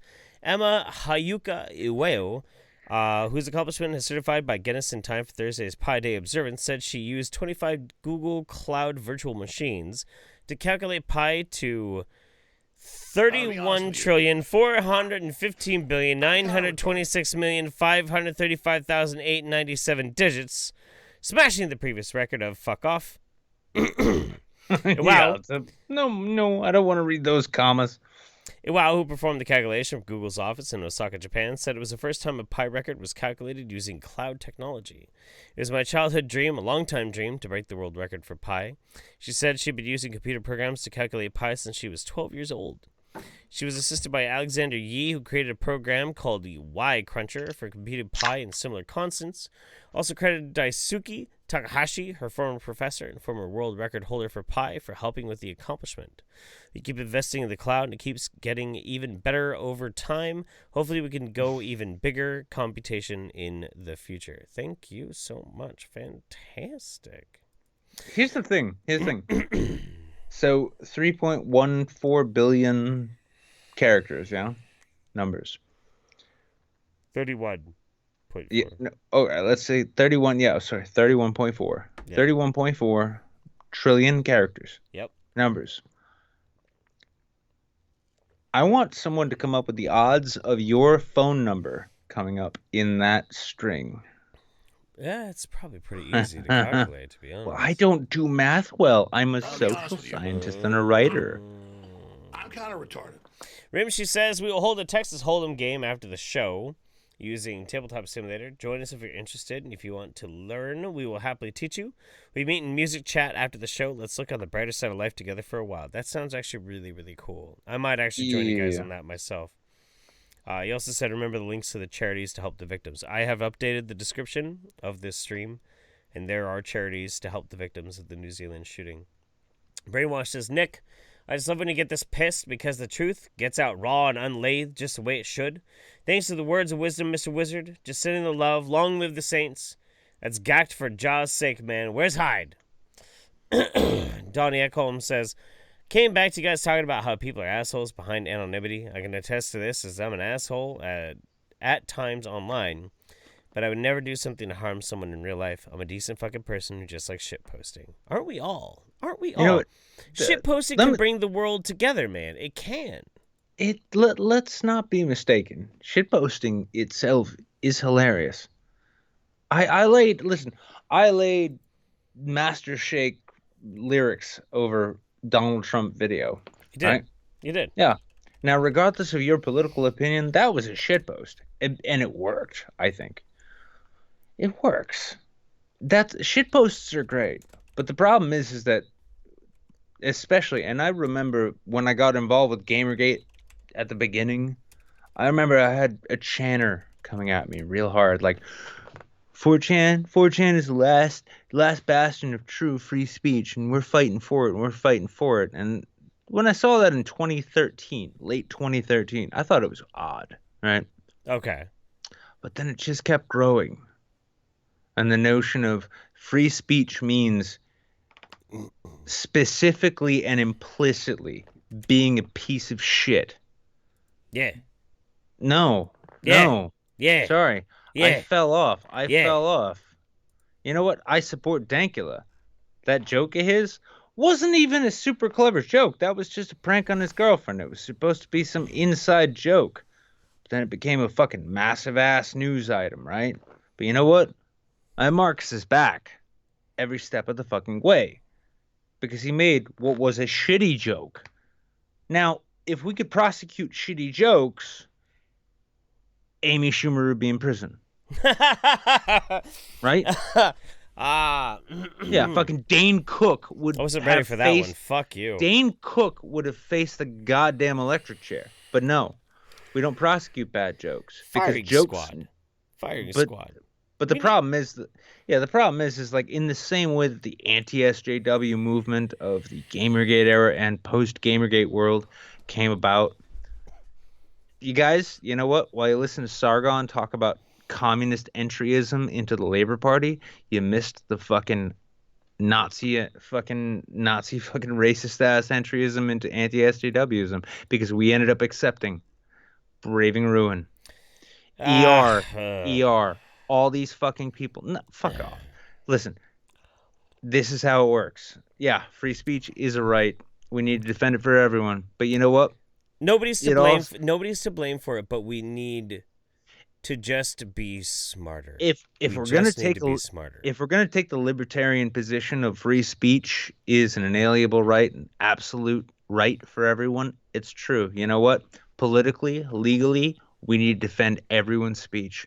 Culturally and socially, if we're going to define ourselves culturally and socially by the speech that we actually promote, then we need to actually make a motion to shout down dog shit ideas by dog shit thinkers and speakers and not just accept them simply because they oppose the people we don't like. We need to stop letting people use the argument of free speech to mean freedom from consequences. When people say shitty things, we need to make it very clear that we're not saying that they can't say them, that they're a fucking asshole and a piece of shit for saying them in the first place. They can say as much ignorant, stupid shit as they want. Well, no, we need to make those consequences real, and we need to make them real not just in the sense of like, oh, we got a racist fired from their job. That's not what works. We need to make it fucking trendy to actually be like, are you actually a piece of shit or are you just being an edgy boy? Because I think at this point in this time in society, we need to actually know whether you're being an actual piece of shit or just an edgy boy. If you're an edgy boy, fine. No, actually, but just say you're being an edgy boy. No. If you're being an edgy boy, right, and you're being a piece of shit in the course of such, like a genuine piece of shit, no, that's not funny. That's why Poll doesn't have millions of viewers. No, anyway. we need to actually just drop all of the facades, right? Everybody who speaks freely believes in free speech. That's the end of it. Everybody who sees reprehensible speech of any variety believes in consequences for the speech, right? The whole upset on the anti-SJW side right now is the fact that, they've got the universities, they've got the media, right? So they can say any amount of hateful shit they want and they don't get consequences. All right, be an activist. Make those the consequences. Sure. But you don't do it by by saying like, oh, well, I've got allies who believe this same thing that I do. And, they happen to believe that we need to expel all darkies from our white nations. But, that's not a big issue. I'm just still going to hang out with them and we're going to have a big talk about free speech. Why do we keep making excuses for those fucking people? That's the point. Why are we just like, Stefan Molyneux really agrees with everything that we're saying? And he's really popular. Yeah, I know he says a bunch of racist shit, but he's on our side. Fuck Stefan Molyneux. Fuck these people. Fuck them. If you have a side, stop making fucking excuses for these people. And I like the fact that when I say this, I'm not even speaking to our audience because our audience already knows this. Half of them hate me. Half of them hate you. Half of the Discord doesn't even watch the show, but they all love the community, right? But all the same, you know what? There should be no more making excuses for stupid people. And because those stupid people themselves make a name for themselves by saying that they don't accept the prevailing wisdom and they're different, right? Right. If that's the case, ask yourself, how many of your friends think that Stefan Molyneux or Cenk Uygur or Sean King or Rachel Maddow or Candace Owens or Paul Joseph Watson Any of these or Alex talking Jones fucking or heads any that of these don't give people. a fuck Here's about you. You know what? Your entire new media, the entire new media, the Saints. I'm gonna be honest with you. We hope to entertain you. I'm kind of That's our goal. We end up getting to these drunken Yes. rants because we're on the internet and the internet happens. But our real goal, like, I was actually struggling with Jeff tonight, saying like, hey, we got to do a show. We both know it. Got to make it fun. But this is not a fun time. But all the same, if we're gonna get serious about this shit, let's just be honest. It's time that the notion of critical thinking actually make a genuine comeback. And we're not just saying so that, like, when somebody with a Technicolor fucking dye job shows up and starts telling you about how their possum identifies as a wolf and you need to identify with that. No, we're not talking about that. We're actually talking about the fact that there are people right now saying that we need to expel Muslims, brown people, black people from certain parts of the country so we can make ethno-states. These people exist, and they're a problem. You know what I and think you know it's what? time for? I'm gonna make fun of them until I run out of jokes. But I have no jokes at the moment, so the only thing I'm asking is that at this point, can we please break this online culture notion of a red-pilled versus woke-pilled war? Can we please fucking stop this shit? Please. I just want to entertain you with stupid shit I find on the internet that used to be so easy, but now everything is so serious. All right, so Anime Moon says, check the Discord DMs, Jeff. I did. That was very cute. Crab90 says, I wish the concept of live and let live was more universally embraced. I think the fact that it's not is what makes me the most angry / depressed. I just wish people would simply turn the other cheek. But I don't know what to do about news like this. Neither does any of us. But Larry Kubiak says to send us off, love your fellow man. Love all you fuckers close and afar. And let our boy, our commander-in-chief, our very fucking saint himself, he's going to send us off tonight.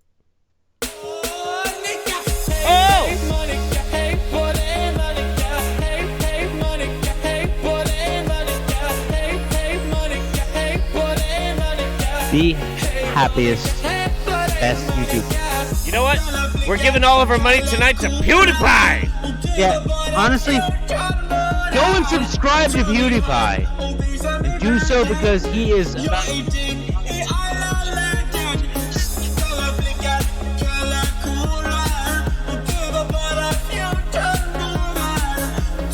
Make the ethno state on Garbage Island so we don't have to put up with those twits anymore. Agreed! Agreed!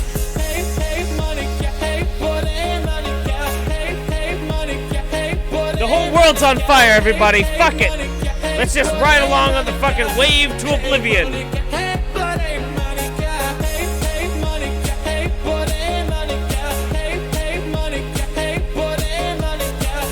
We love you guys. We'll see you next time. Wednesday night, midweek Saints. Again on Friday for the YouTube Saints. We love you guys. You're fucking champions. So that's us every night, every Friday night, every single night, every Friday and single night, every night that goes by. Subscribe to the YouTube Saints 10,000 times. Oh, I didn't know. No.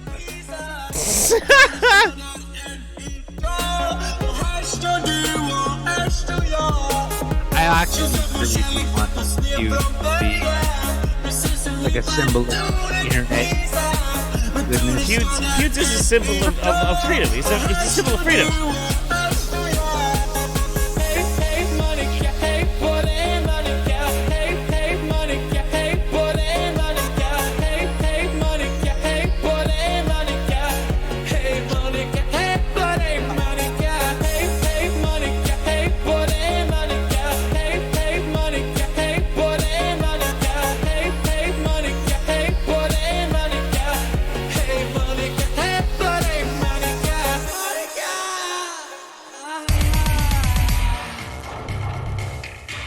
Oh my god, what a Nazi.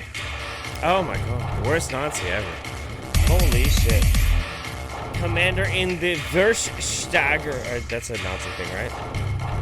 I'm pretty sure. I think Felix. I actually think the name Felix is in relation to the epic and famous Nazi cartoon Felix the Cat, isn't he? I haven't seen that. I haven't seen that fucking cartoon since I was like 17 or some shit, man. Well, I know, back in 1950 something, but like think back before then. Remember those points in which Felix used to grab. He used to grab rockets out of his bag and then just like flatten London with them, right? I'm so mad at you right now. I'm pretty sure that's how it happened. Yeah, I mean, I don't remember things too well. But all the same, that's all happened, Nick. Okay. What's the thing? I mean, PewDiePie is so harmless. Oh my god, I unsubscribe to so many channels, and PewDiePie is like one of the few channels daily that I look forward to seeing because it's just, it's meaningless fun. It's just. Would you say that PewDiePie is a sweet boy? I don't know what that means anymore, so I'm not even confident in saying that. PewDiePie is a sweet boy.